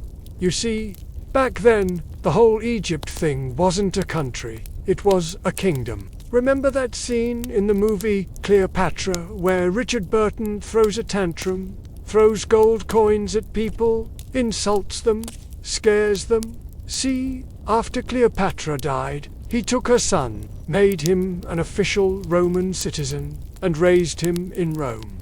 For a while, everyone thought he might be the next emperor. but then Augustus quietly had him killed. Later on, he even erased Caesarion from history. The boy who might have been an emperor, the son of Julius Caesar, the grandson of Cleopatra, was erased. Think about that. I mean, it had everything. Every kind of person, every kind of good, every kind of service, everything. Plus, it was rich, really rich. We're talking about the richest empire in the world. Augustus stayed in power for 40 years. See, underneath all of Augustus's changes, Cleopatra still lived on. In the end, all he managed to do was turn her into a legend. And legends never die. He reformed the army, the tax system, the roads, the law courts. He reorganized the entire government of Rome and made it work. I mean, he set the stage for 200 years of peace in the Roman Empire. And for that, he deserves credit. Yeah, that's what Augustus said Antony was like. Totally bonkers because of Cleopatra. And in this case, the victor was Augustus. He was a great emperor. He was also a great propagandist. He took the spoils of his victories and molded them to his needs. He took Cleopatra's crown and placed it on his head. He took her story and smashed it to bits. He even took her son and killed him. He turned temples that were dedicated to her, to other gods. And in Alexandria, he built a temple to Caesar. I mean, he didn't exactly erase her from history books. But he did make sure that she wouldn't be seen as a role model. Certainly not for women. It has videos about Akhenaten, Tutankhamun, and more. And honestly, given how crazy things were back then, that might have been a relief for her. Cleopatra was the last pharaoh of Egypt. When Augustus took over Egypt, he made it a province of Rome. A personal province. It wasn't a kingdom anymore. It was his. Talk about rubbing salt in the wound. To this day, we don't have a single statue of Cleopatra from antiquity. And ancient Egyptian culture? Well, it was lumped into the culture of the Greeks. You could say that's how Augustus bought his empire. With gold from Egypt, grain from Egypt, glory from Egypt. He gained control of the Mediterranean, including the Suez Canal. He took over Alexandria, the richest city in the world, and made it his capital. All the copies we have today are based on a single statue in the British Museum. And the funny thing is, that statue is actually a copy of a copy. The original is probably lost forever. Augustus wanted to make sure there were no reminders of Cleopatra in his new kingdom. Augustus even built temples to Antony's lost legions, turning them into martyrs for the Roman state. Rome crushed Egypt, and Cleopatra and Mark Antony fled to the coast. She met a guy named Seleucus, a servant of the kingdom. They shared some wine, talked about the good old days, and then she bit the bullet. Legend says she let an asp bite her. That's a kind of snake, by the way. Or maybe she injected herself with poison. He took over their kingdoms, their land, and their stories. In fact, he spread stories about Cleopatra that made her seem like a bad girl, a femme fatale, a temptress who led poor, noble men astray. Sound familiar? Remember when Scarlett Johansson played a character named Lucy Westenra in a movie called A Dangerous Woman? Basically, that's what Cleopatra became in Roman minds. A dangerous woman. Again, legends. The point is, Cleopatra was dead. Egypt was done. All they had left was a fleet of ships, but the seas were stormy that night. Their ships wrecked, and Mark Antony drowned, dead. Cleopatra was all alone, kind of like a client state, if you will. Cleopatra's kingdom was different. Oh, yeah, in those days, kings were cooler, but Octavian, soon to be known as Augustus, wasn't just a conqueror. The Roman Senate made him a god, or at least a demigod. They called him Divisor Augustus, Divine Augustus. Why? Because he was the first emperor of Rome. Maybe you've heard of him. and divus means divine. Of course, Augustus never called himself a god. He knew better. He was clever like that. He knew how to stay ahead of the game. He was a politician. Sure, he had won the war, but now he had to win the peace. He had to convince Rome that what he did to Cleopatra was right, that Mark Antony was a traitor, and that he, Octavian, saved Rome. Who killed her? Well, that's hard to say. There are stories, legends, rumors. Now, at this point, most queens would have been happy. 2 kids, a kingdom, and maybe a little power. But Cleopatra wanted more. She wanted the whole shebang: Egypt, plus Greece, plus Rome. She had eyes on the big prize. That's why when Julius Caesar, the most powerful man in Rome, arrived in Egypt in 48 BCE, Cleopatra got cozy with him, had a kid Caesarion, and then showed up in front of him in a basket like the proverbial goddess of the Nile. Caesar loved it. So much so that he arranged for Cleopatra and Caesarion to take over the Egyptian throne. Finally, she got the crown she wanted. Some blame a jealous lover. Others say she took her own life. Truth is, we don't know. And truth is, it doesn't matter. She had an ace up her sleeve.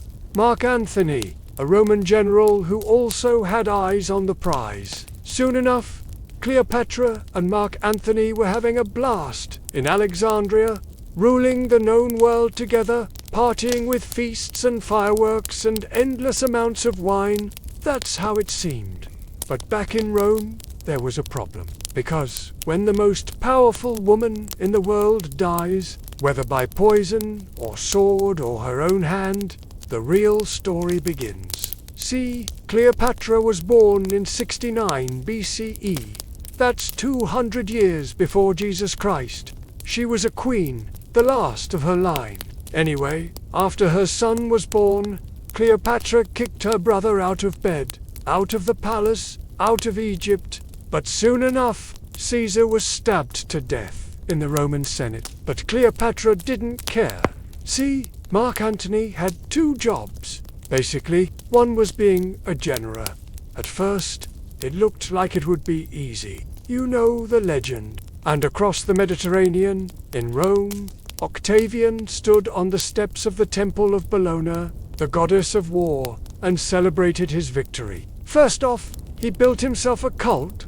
No, literally. So Augustus began rewriting the history of Cleopatra and Mark Antony. As for Mark Antony, Augustus said that he went crazy because of Cleopatra. But one of the best moves Augustus made was this. As for Cleopatra's statues, well, Augustus either hid them or smashed them.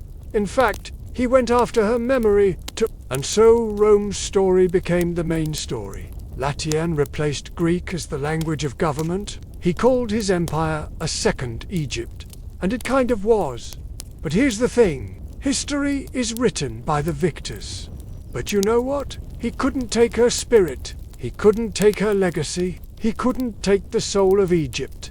And hey, if you're thinking about learning more about the fascinating history of Egypt, you can check out a playlist called Secrets of the Egyptian Kingdoms.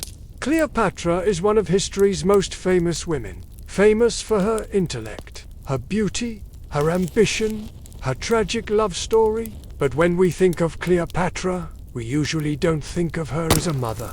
And yet, Cleopatra was a mother of 5. Caesarion is the most well-known of her children. His name means Little Caesar. He was paraded through the streets of Rome as a baby. He wrote a will declaring that his and Cleopatra's children would inherit his vast fortune, including territories like Syria and Minor Asia. When Octavian, Antony's sometime ally and brother-in-laws, went to war against his Egyptian patrons, the children were used as pawns. Cleopatra and Antony sent them away, placing them under the protection of their grandmother, Queen Bernice IV. Their 3 children, scattered and alone, seemingly destined for the same fate. But that is not what happened. Following Cleopatra's demise, Octavian invaded Alexandria. Only Cleopatra Seleni's path is clearly known, although what we know comes almost entirely from a single source, Strabo, a Greek geographer writing around 23 BC. Selene was a gracious and popular queen. Like her mother, she brought Egyptian style to her court. Coins minted in her name bear images of both her and Juba, and archaeological finds in Mauritania show pyramids and other symbols of Egypt.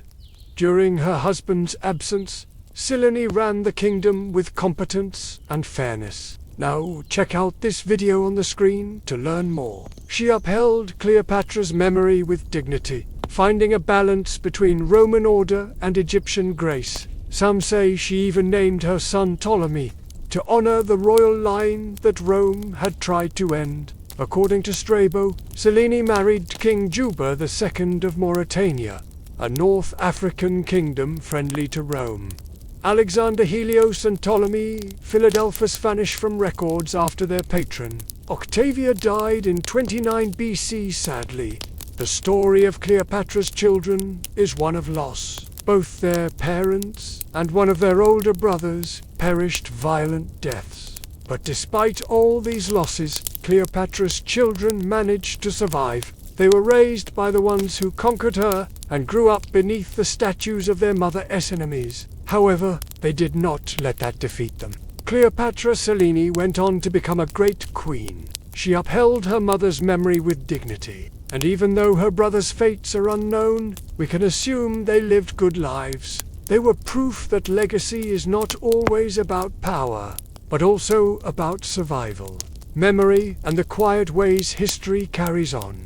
It's possible that they died young, but equally likely that their names were quietly removed from public view, as so many threats to empire were. Juba, according to Strabo, was a cultured man who loved philosophy and the arts. He had studied in Athens and spoken with many famous scholars of the day. He was also a historian and wrote extensively about his travels. Upon meeting Selene, Juba was immediately smitten with her. Her beauty, intelligence, and charm captivated him, and he asked for her hand in marriage. The wedding was a lavish affair with celebrations lasting for months. The newlyweds set up their court in the capital city of Caesarea, not far from the modern Moroccan city of Casablanca. But unlike his propaganda would have you believe, he did not kill Instead, he had him brought before him. Some sources claim that he questioned Caesarion about his mother's misdeeds. Others say that he offered him a noble death. Either way, Caesarion was spared. However, he would not remain free for long. A few months later, Octavian visited Alexandria again, and this time he took Caesarion to Rome. There he paraded the young boy through the streets, showing off his royal prisoner. Finally, he executed Caesarion. But even as he punished the Caesarion, Octavian did not harm the other 3 children. Meanwhile, the 2 lovers stayed behind to defend their kingdom. It was an olive branch to Cleopatra's memory and a way to tie the new dynasty to its predecessor. At first, the children seemed to have enjoyed life. In Rome, Octavia treated them kindly and presented them to the public with great fanfare. There were statues made of them and coins minted in their images. All 3 children accompanied Octavia on her travels across the empire, acting as junior ambassadors. But despite Octavia's best efforts, the atmosphere in Rome could not help but turn against the young royals. You see, while Octavian had spared the children, many Romans hated their guts. Everywhere they went, they were surrounded by reminders of Cleopatra's supposed crimes against Rome. In some tellings, the children were forced to walk beneath statues of their mother's enemies, the Iuli, who blamed them for Cleopatra's crimes. The children were too old for such treatment, yet that is what they got. Perhaps they hoped for a swift victory, or maybe they simply had no other choice. But, whatever their reasoning, the plan failed. It was an unprecedented move, a clear break from Roman custom, There, Octavian and his sister Octavia, Antony's ex-wife, won over the Roman elite. Soon, Octavian declared himself the sole ruler of Rome and its allies, a title that included Egypt. Cleopatra and Antony were given one last chance to surrender peacefully, but for all his faults, Antony was a Roman, loyal to the traditions of his land. He refused to bend the knee to a rival. Instead, he planned a counterattack.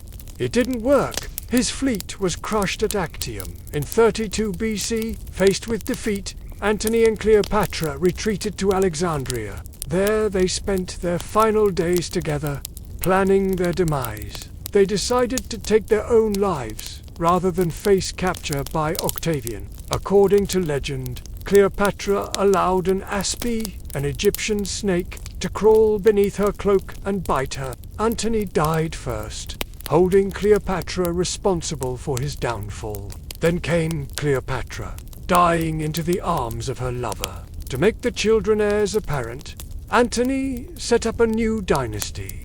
Helios became king of the lands east of the Nile, while Selene received the west. Their youngest brother, Philadelphus, was left with Syria. These kingdoms, however, were carved from dreams rather than swords, claimed by speeches rather than bloodlines. In fact, those domains were then merely parts of the Roman Republic. Still, that did not diminish the children's importance in their parents' eyes. But how they died, what happened to their bodies, and most surprisingly, how some may have thrived after Cleopatra's fall.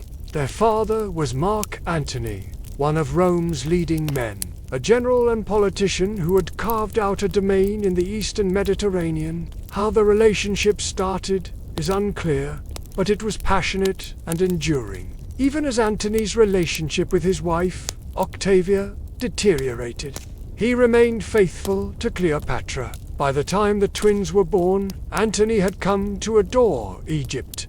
He paraded Cleopatra and the twins through the streets of Alexandria, presenting them to their subjects as divine royalty. Later, when he gave them grand titles and lands, he called them the kings and queens of kings. It was as though Antony wanted to weave himself and his children into the very fabric of Egyptian tradition, a desire encouraged by Cleopatra, who saw the value in binding herself to Rome's most powerful man. Before we start, remember to give this video a thumbs up and subscribe for more such interesting videos. Also, there will be a quiz at the end of the video based on this topic, so watch the video carefully. We've heard of his tragic death at the hands of Octavian, soon to be Emperor Augustus, supposedly because Octavian wanted to eliminate any potential rivals for the throne. But if Caesarion was Cleopatra's most well-known child,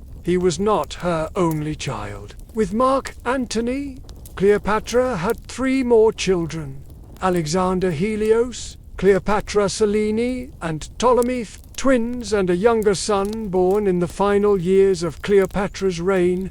Their names carried meaning. Helios was the sun, Selene the moon, Philadelphus meant he who loves his siblings. Together, they made for an epic saga, a story fit for a queen. Yet their lives were cut tragically short. And yet over the past few decades, historians have paid increasing attention to Cleopatra's children, seeking to understand not only how they lived their birth. The children's births took place in the final years of Cleopatra's reign. Between 40 and 32 BC, by 35 BC, Antony was ready to solidify their bond. Even before the children were old enough to rule, they were plunged into the center of the adult world. Antony and Cleopatra lost the war, not on the battlefield, but in the boardrooms and palaces of Rome. Their legacy, it seemed as though their story had ended right there. Antony and Cleopatra dead, their kingdoms a distant memory. Instead, he gave them into the household of his sister Octavia, giving them the title of children placed in our care. As they grew older, the children began to disappear from public life. There, Selene bore Juba, a son, Ptolemy, who would later rule Mauritania as Juba's heir. But what happened to Seleni's brothers? That is less certain. Conclusion. We hope you liked this video. Let us know your opinion in the comments. This is what we know about Cleopatra. She was born 69 BC, making her roughly 28 when she died. Her parents were King Ptolemy the 12th and Cleopatra. The family name was actually Ptolemy, not Cleopatra. Cleopatra was her title, along with her brother and lover Ptolemy the 13th. Cleopatra ruled Egypt from 51 until her death in 30 BC. Now back to her lost tomb.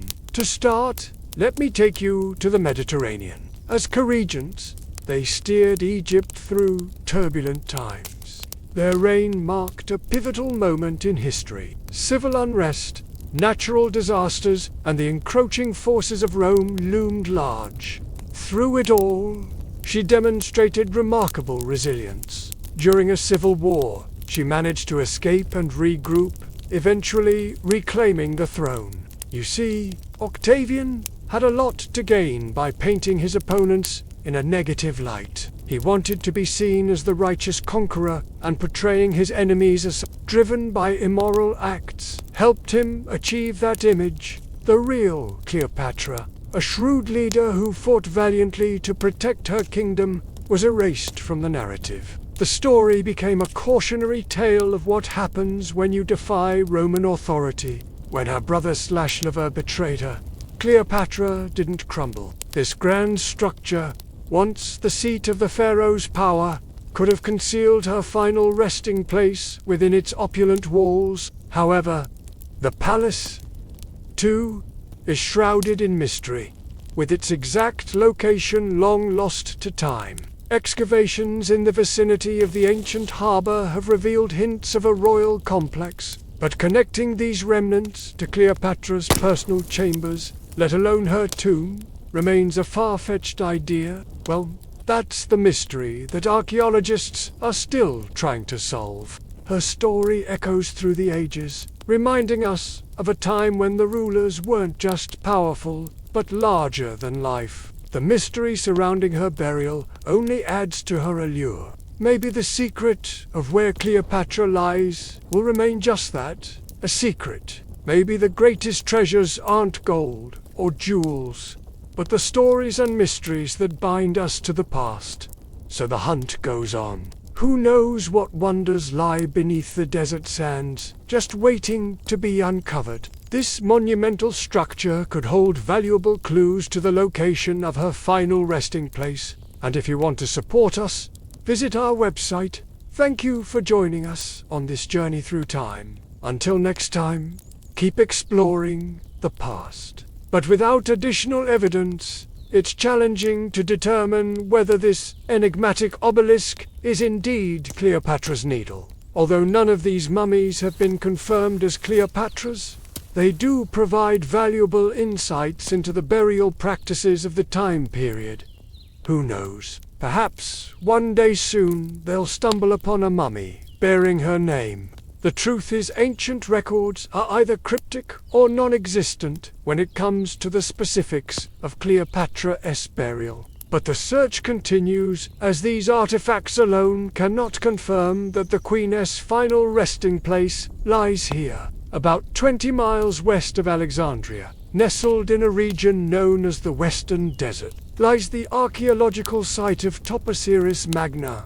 Once a thriving city, it now stands as a testament to the grandeur of the past. Among its ruins, two prominent temples dedicated to the goddess Isis beckon. These temples, along with several other structures, were constructed around 100 BC during the reign of Cleopatra's father, Ptolemy the 12th.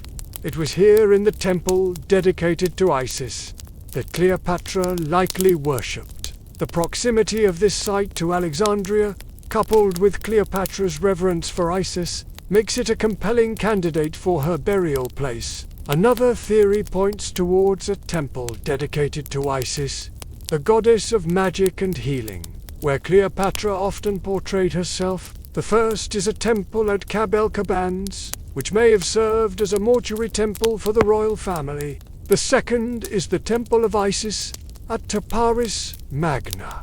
Both sites offer tantalizing clues, but pinpointing Cleopatra's tomb amidst the ruins has proven to be a challenge. The idea that Cleopatra's tomb might be located near a temple dedicated to Isis adds another layer of intrigue to this mystery. Given Cleopatra's deep connection to the goddess, it's plausible that she chose to be laid to rest nearby. The only question is, which temple? Alexandria and its surrounding areas were dotted with Isis shrines, and the precise location remains a puzzle. This lack of clarity has given rise to numerous theories and excavations over the centuries, each hoping to uncover the truth. Let's explore some of the most intriguing possibilities. She fought back, proving herself a shrewd strategist and an unwavering survivor. One compelling theory suggests that Cleopatra's tomb lay within the royal quarter of ancient Alexandria. This area, once the heart of the Egyptian monarchy, has been lost to time, literally swallowed by the shifting sands of history. Over the millennia, earthquakes and floods have reshaped the landscape, burying the remnants of the old city beneath the modern streets of Alexandria. Could Cleopatra's final resting place lie dormant, waiting to be discovered beneath the bustling city? Even when Octavian aka Augustus, the future emperor, declared war on Egypt, Cleopatra refused to bend. Ancient accounts portray Cleopatra as a woman of unmatched allure, intelligence, and ambition. Plutarch, the Greek historian, painted a portrait of a captivating ruler who mastered languages, studied philosophy, and embraced the wisdom of the East. According to him, she wasn't just a beauty, but a force to be reckoned with. Cleopatra's charm was legendary. She captivated Roman leaders like Julius Caesar and Mark Antony, forging alliances that secured Egypt's interests. But it was her strategic brilliance that truly set her apart. She navigated the treacherous waters of Roman politics,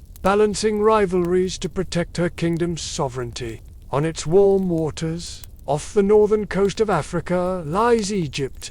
Its sun-drenched shores cradled a civilization that shaped our world. In its heyday, Alexandria was the jewel of the ancient world, a fusion of East and West cultures and trade. It's a dramatic narrative passed down by Roman sources, many of whom seem to have had a vested interest in portraying her in a certain light. The story goes like this. When Octavian, who would later become the first Roman emperor, closed in on Alexandria, Cleopatra and Mark Antony found themselves in a corner. The odds were stacked against them. Facing defeat and fearing capture by Octavian's forces, they made a pact. Legend says that Cleopatra and Mark Antony decided to take their own lives rather than fall into enemy hands. Cleopatra reportedly prepared a toxic concoction and sealed her fate by allowing an asp, possibly a type of Egyptian cobra, to bite her. Mark Antony met his end by falling on his sword.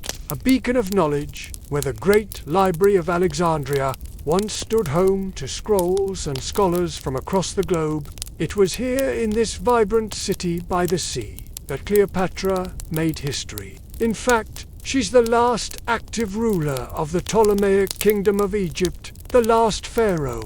But what we don't know, or at least what archaeologists haven't confirmed yet, is where Cleopatra was buried. For over 2,000 years, her final resting place has remained hidden. The woman whose life lit the world ended her journey in silence. Ancient writers say that she was buried beside Mark Antony, together in death as they could not be in life. But where? Alexandria, her capital, has shifted with time. Earthquakes and floods have swallowed parts of the old city. Harbors turned to ruins. Temples crumbled, and the sands kept their secrets. Many have searched. Archaeologists, historians, adventurers. Some believe she lies in the royal quarter of ancient Alexandria, now buried beneath modern streets. Others think her tomb lies farther out, near a temple dedicated to Isis. The goddess Cleopatra often portrayed herself as one. Promising site is Taposiris Magna, west of Alexandria. There, beneath the desert soil, tunnels twist deep into forgotten chambers. In recent years, discoveries there have reignited hope. Sacred carvings, burial shafts, even statues that resemble the Queen's likeness, a few coins bearing her name, perhaps whispers of her presence, yet no tomb has been found. New sarcophagus, golden seal with her cartouche, her unique emblem. Still, the search continues. Not just for a tomb, but for closure. Now, if you want to hear more about this incredible queen, I highly recommend a few books. I'll leave links to them below. Cleopatra was no ordinary queen. When her father, King Ptolemy XII, fell gravely ill, Cleopatra and her brother Ptolemy XIII took charge. Yet amidst all this power and prestige, Cleopatra faced constant threats. The story of how Cleopatra met her demise is one of the most debated tales in history. Now, I have to tell you, this tale is steeped in drama, but it also reeks of propaganda. So where did this legendary queen find her final resting place? The royal quarter, the temple of Isis. Two other places in particular have captured the attention of archaeologists in recent years. The Queen's Palace. Another intriguing possibility is that Cleopatra's tomb might be located within the confines of the royal palace itself. Cleopatra's Needle. This obelisk, now standing proudly in New York City, was believed to have adorned the entrance to her tomb, Taposiris Magna. The discovery of mummified remains at Taposiris Magna further strengthens its claim. Recent excavations have unearthed fragments of a burial shaft and coins bearing Cleopatra's name. As the search for Cleopatra's tomb endures, one thing becomes abundantly clear. The world remains captivated by this enigmatic queen. That's all for today. If you enjoyed this video, give it a thumbs up and subscribe for more historical adventures. Cleopatra, her name echoes across time, a whisper from an ancient world that stirs something deep within us. A queen whose story has been told and retold, each retelling adding new layers to the grand tapestry of her life. As we trace the evolution of her image throughout history, we'll uncover how Cleopatra has resonated with different eras, reflecting our changing perspectives and the timeless allure of her enigmatic tale. To hear these whispers, we must journey back to Egypt in the year 69 to 30 BC. Here beneath the watchful gaze of the Sphinx, a tale unfolds, a tale of ambition, love, and betrayal, and the enduring legacy of a queen whose story continues to captivate us across the ages. Cleopatra, the last active ruler of the Ptolemaic kingdom of Egypt, was a woman of many facets. Surrounded by the opulence of her court, yet utterly alone, she faced her fate with a mixture of stoicism and sorrow. Her life and death have captivated the human imagination for centuries, inspiring countless works of art, literature, and film. During the Renaissance, she became a tragic muse, her story a vehicle to explore themes of love, loss, and the corrupting influence of power. Painters like Jean-Auguste, Dominique Ingres, and Anne Whitney Brown immortalized her in oil and canvas, portraying her as a figure of beauty and sorrow. But Cleopatra's story is more than just a captivating narrative. The Victorian era, with its fascination for exotic locales and forbidden passions, embraced Cleopatra as a symbol of feminine allure and the dangers of unchecked desire. She has been a tragic heroine, a femme fatale, a political powerhouse, and a symbol of black excellence. And as society evolves, so too will Cleopatra's image, forever adapting, yet always captivating. Artists such as John William Waterhouse captured this fascination, depicting Cleopatra as a femme fatale, a temptress whose beauty could ensnare even the most powerful of men. It's a mirror reflecting our own humanity, our capacity for both great love and terrible loss. Her image was larger than life, a combination of ancient Egyptian mystique and old Hollywood allure. Modern art and literature have delved deeper into Cleopatra's persona, separating the myth from the woman, exploring themes of female empowerment and resistance against imperial dominance. Works like Margaret George's The Memoirs of Cleopatra offer a nuanced portrayal of the queen, highlighting her strengths and vulnerabilities and challenging conventional historical narratives. As we reflect on Cleopatra's legacy, let us remember not only the queen, but also the woman.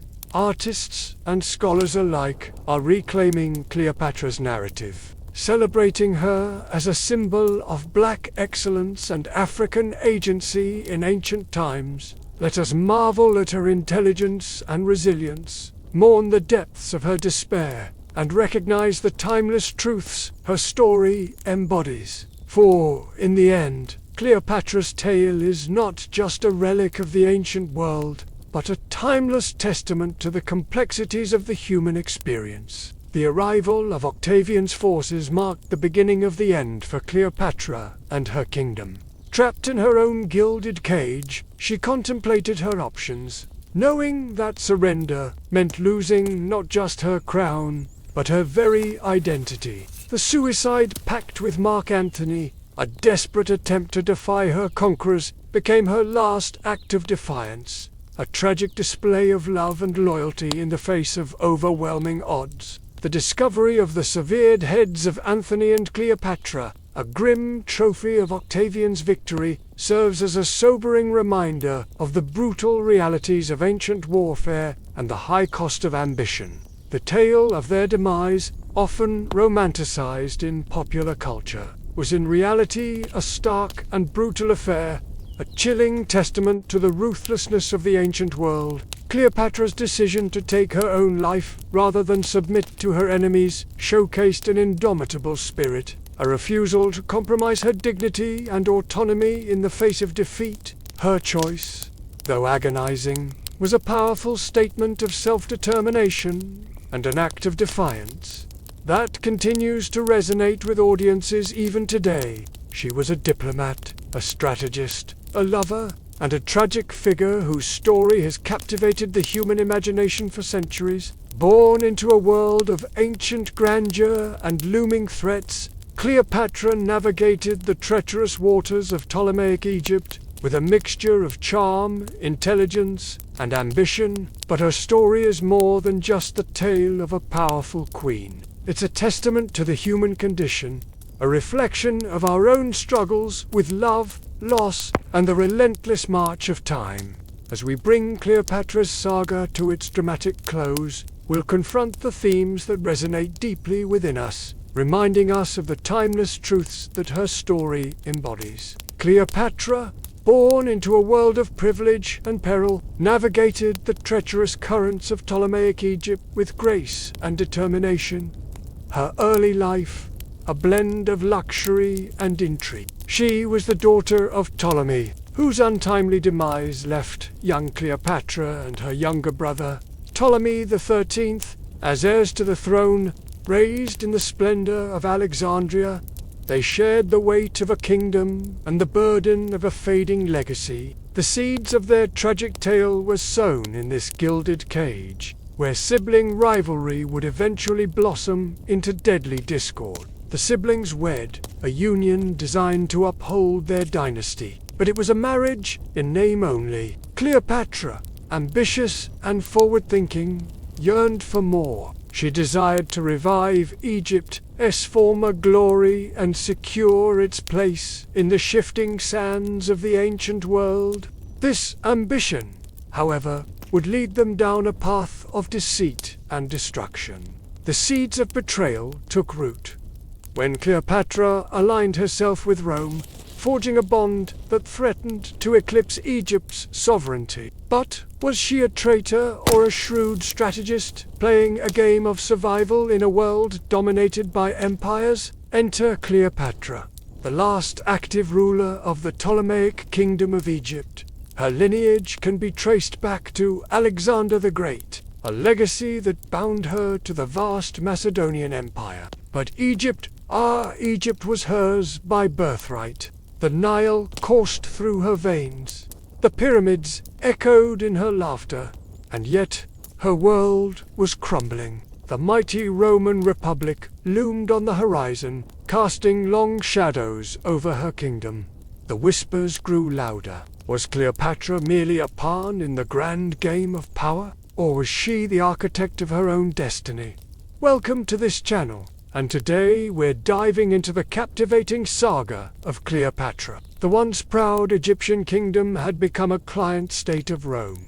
Cleopatra's father, Ptolemy XII, had forged this alliance, aligning himself with Rome to secure Egypt's northern borders. But this partnership was a double-edged sword, granting safety at the cost of autonomy. Cleopatra, schooled in the ways of diplomacy, understood the precarious balance of power. She knew that to navigate these treacherous waters, she needed allies. And who better than Rome's most influential general, Mark Antony? Their alliance, a strategic, but it soon blossomed into something deeper, a love that burned bright against the backdrop of political intrigue.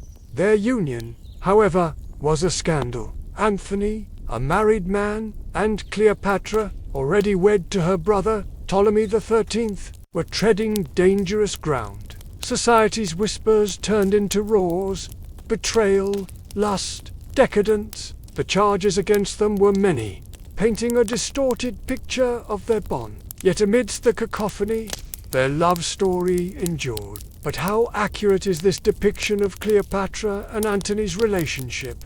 Did their love story truly epitomize the heights of passion and devotion? Or was it a tale woven with threads of political convenience and personal ambition? Join us as we peel back the layers of history, separating fact from fiction and exploring the complex dynamics that drove these legendary lovers. The Sphinx guards, the secrets of the desert, secrets whispered on the wind, carried across the sands of time. As we delve into Cleopatra's life, we'll explore the forces that shaped her. The winds of change were blowing across the Mediterranean. As we journey through Cleopatra's saga, we'll ponder the nature of power, the allure of forbidden love. As we continue our exploration of Cleopatra's narrative, we'll grapple with the complexities of her character, questioning the very definition of loyalty and the lengths one might go to preserve their legacy. Cleopatra's final moments, a haunting tableau of despair and defiance, are a powerful reminder of the fragility of human existence and the enduring strength of the human spirit. The story of Cleopatra, the last active ruler of the Ptolemaic Kingdom of Egypt, is a tale of ambition, love, and ultimately, tragedy. Throughout history, Cleopatra's image has been a chameleon, adapting and evolving to fit the narratives of different eras. In the 19th century, writers like George Gordon, Byron, and historians like Edward Gibbon breathed new life into Cleopatra's legend, emphasizing her wit, intelligence, and political acumen. The 20th century brought Hollywood glamour to Cleopatra's story, with films like Cleopatra starring Elizabeth Taylor, cementing her status as a movie icon. Today, Cleopatra's image continues to evolve, shaped by contemporary perspectives on gender, race, and cultural representation. Cleopatra's enduring appeal lies in her ability to transcend time and speak to the concerns and fascinations of each new era. The sound of grinding gears echoed through the palace. Above, the river Nile flowed ever onward toward the sea. Below, among the tangled roots of an ancient sycamore tree, the mechanism of a massive gate turned. With her father having been deposed and killed by Rome, she and her younger sister had taken the throne together, despite their tender years. Now they found themselves at war with their own grandmother, their great-uncle and his army of mercenaries. Desperate for help, Cleopatra turned to the Romans. The royal court was split between supporters and detractors of Cleopatra's son with Julius Caesar, whom she had declared co-regent. He glanced up to see Cleopatra standing there silhouetted against the moonlight. She had spread a large map of the known world on the floor, and was pointing to a section of coastline. "I need your help," she said, her voice soft but insistent. She stationed soldiers throughout the city and patrolled the streets herself, clad in shining armor, her long black hair flowing behind her like a banner. She made her way to a small boat and rowed out to meet Octavian. She was a force to be reckoned with, a brilliant strategist and a captivating leader. Would he embrace Cleopatra's dreams and stand by her side, defying the odds and challenging the conventions of their time? Conspiracies, betrayals, and battles raged around them, yet amidst the chaos, a deeper truth emerged. Cleopatra wasn't just a pawn in Octavian's game, she was a queen in her own right, fiercely independent and determined to forge her own path. Or would he succumb to the expectations of their world, sacrificing love for power and duty? The fate of nations hung in the balance, but ultimately it would come down to one man's decision, a choice that would echo through history and shape the course of their destinies forever. Together, they had defeated his grandmother and secured the eastern provinces for Rome. Yet even in victory, a shadow lingered over their triumph. He knew that Cleopatra craved more than just power. She yearned for freedom, for a chance to chart her own destiny. But their love story was far from a fairy tale. Some saw her as a threat to Roman authority, while others questioned her loyalty. Brandina, a deceptive temptress with a venomous heart, faced with mounting opposition and the weight of their entangled destinies, Cleopatra and Octavian must navigate a treacherous path. Could their love withstand the test of time and public scrutiny, or would it crumble under the pressure, leaving them broken and alone? Only time would tell if their bond would endure, but one thing was certain. Their story was far from over, for in the treacherous world of ancient politics, envy and ambition lurked around every corner and protect her homeland from those who would seek to exploit it. He was surprised to see her alone, but he kept his guard up. He had no intention of letting her escape, and so their legend continued to be written, not just in the annals of history, but in the hearts of those who dared to dream of love beyond borders and beyond the grave. Once aboard his ship, he confronted her with his accusations. "How can I trust you?" he demanded. "What makes you think I'll spare your life?" Cleopatra looked back at him defiantly. "Because you wouldn't be here," she replied softly, "if you didn't need me." Her words hung in the air between them like a half-remembered dream, and in that moment, Octavian knew that she was right. He had come to Egypt seeking power and glory, but he had found something else entirely, an intoxicating mix of challenge and intrigue. He was captivated by her enigmatic smile, her playful banter, and her fierce determination. And as their shared journey unfolded, he couldn't help but feel that he was falling under her spell. Octavian watched from afar as his fleet approached the harbor. In the distance, he saw Cleopatra standing on the bowsprit of a warship, her face pale and drawn in the moonlight. A chill went down his spine. Was she planning to sacrifice herself rather than surrender? He gave the order to halt the advance and sent a messenger ashore to demand her surrender. "My grandmother, Julia Caesar, has seized control of Syria and Judea. My brother and I cannot defeat her without you." Her words struck him like a physical blow. Was she mocking him? How dare she presume that he would risk everything for her cause? He turned to leave, but she stopped him with a touch on his arm. "Octavian," she whispered, "if you come with me, all of this will be yours." She swept her arm in a wide gesture, encompassing the riches of the East. She was wearing a white linen dress that flowed around her like water, and her dark hair cascaded down her back like a waterfall. "You wished to see me," he asked cautiously. She inclined her head in acknowledgement, then gestured for him to follow her. As they walked, he struggled to ignore the pounding of his heart.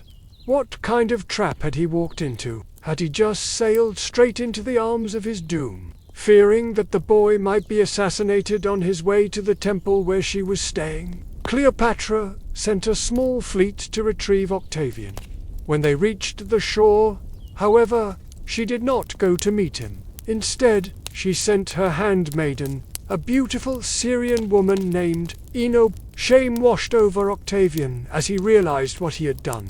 He was being used. Cleopatra wanted his military might without giving anything in return. She made a grand entrance into the city, riding inside a golden chariot pulled by elephants, her face painted to resemble the goddess Isis. Yet she was keenly aware that this facade of grandeur might not have fooled everyone. For her people, though it was enough, she had played her part well, and they had declared her the victor. How could the great Octavian, heir to the first Roman emperor, have been bested by a mere queen? His counselors urged him to sail back immediately and crush Cleopatra once and for all. But he hesitated. He couldn't shake the memory of her haunting eyes. Was she really the evil seductress his grandmother had painted her to be? Or was there more to this mysterious woman than met the eye? He decided to return to Alexandria and find out. And when it did, the waters of the river rose up like a god's breath to part the reeds and open the way. Cleopatra, Queen of the Nile, stepped ashore on the far side, where an audience awaited. Their faces were hidden behind ceremonial masks depicting the head of Osiris, the king of the dead and god of the afterlife. They were there to welcome her to the city of the dead. Cleopatra was only 21 years old, but she had already learned that sometimes death could be a powerful ally. But why now? Why send for the Roman legions? Was she tired of playing queen? Did she not want to live in Egypt anymore? All these thoughts raced through Octavian's mind as he received the letter. It was only a single sheet of parchment, sealed with red wax, stamped with a cobra. He broke the seal and began to read. The message was brief. Cleopatra requested an audience. If he came, she promised him a private meeting, just the two of them. If he refused, she threatened, the eastern provinces would burn before falling into the hands of his rival Mark Antony. She was bluffing, of course, because how could she threaten Octavian with war when her own granaries were empty and her armies had been paid in months? Still, curiosity got the better of him. He knew that his grandmother had spent a fortune trying to conquer Egypt. And what if this clever young queen was hiding a secret that could make Egypt prosperous again? So he set sail across the Mediterranean, eager to meet the most famous woman in the world. He arrived in Alexandria to find the city in chaos. That night, while Octavian paced restlessly in his quarters, a cool breeze blew in through the window. Cleopatra took him to a room filled with scrolls and maps. When he returned to his ship, the men on board stared at him in disbelief. When Cleopatra heard that he was coming back, she prepared for battle. Cleopatra waited until nightfall, then slipped out of the city in disguise. Before long, he realized that Cleopatra wasn't just a pawn in his quest for dominance. And so, as the weight of their shared future pressed upon them, Octavian faced a pivotal choice. As their star-crossed love story unfolded, the drama reached new heights. Their romance blossomed amidst the splendor of Alexandria, where moonlight dances on the waves of the Nile, and ancient gods whisper secrets through the ruins of Pharaoh's past. Amidst the opulent feasts and lavish celebrations, whispers circulated, painting Cleopatra as a dangerous seductress, a cunning manipulator who had ensnared Octavian's heart and mind. For, as the tides of fate shifted around them, Cleopatra and Octavian's love became a beacon amidst the darkness, a testament to the enduring power of the heart in the face of adversity.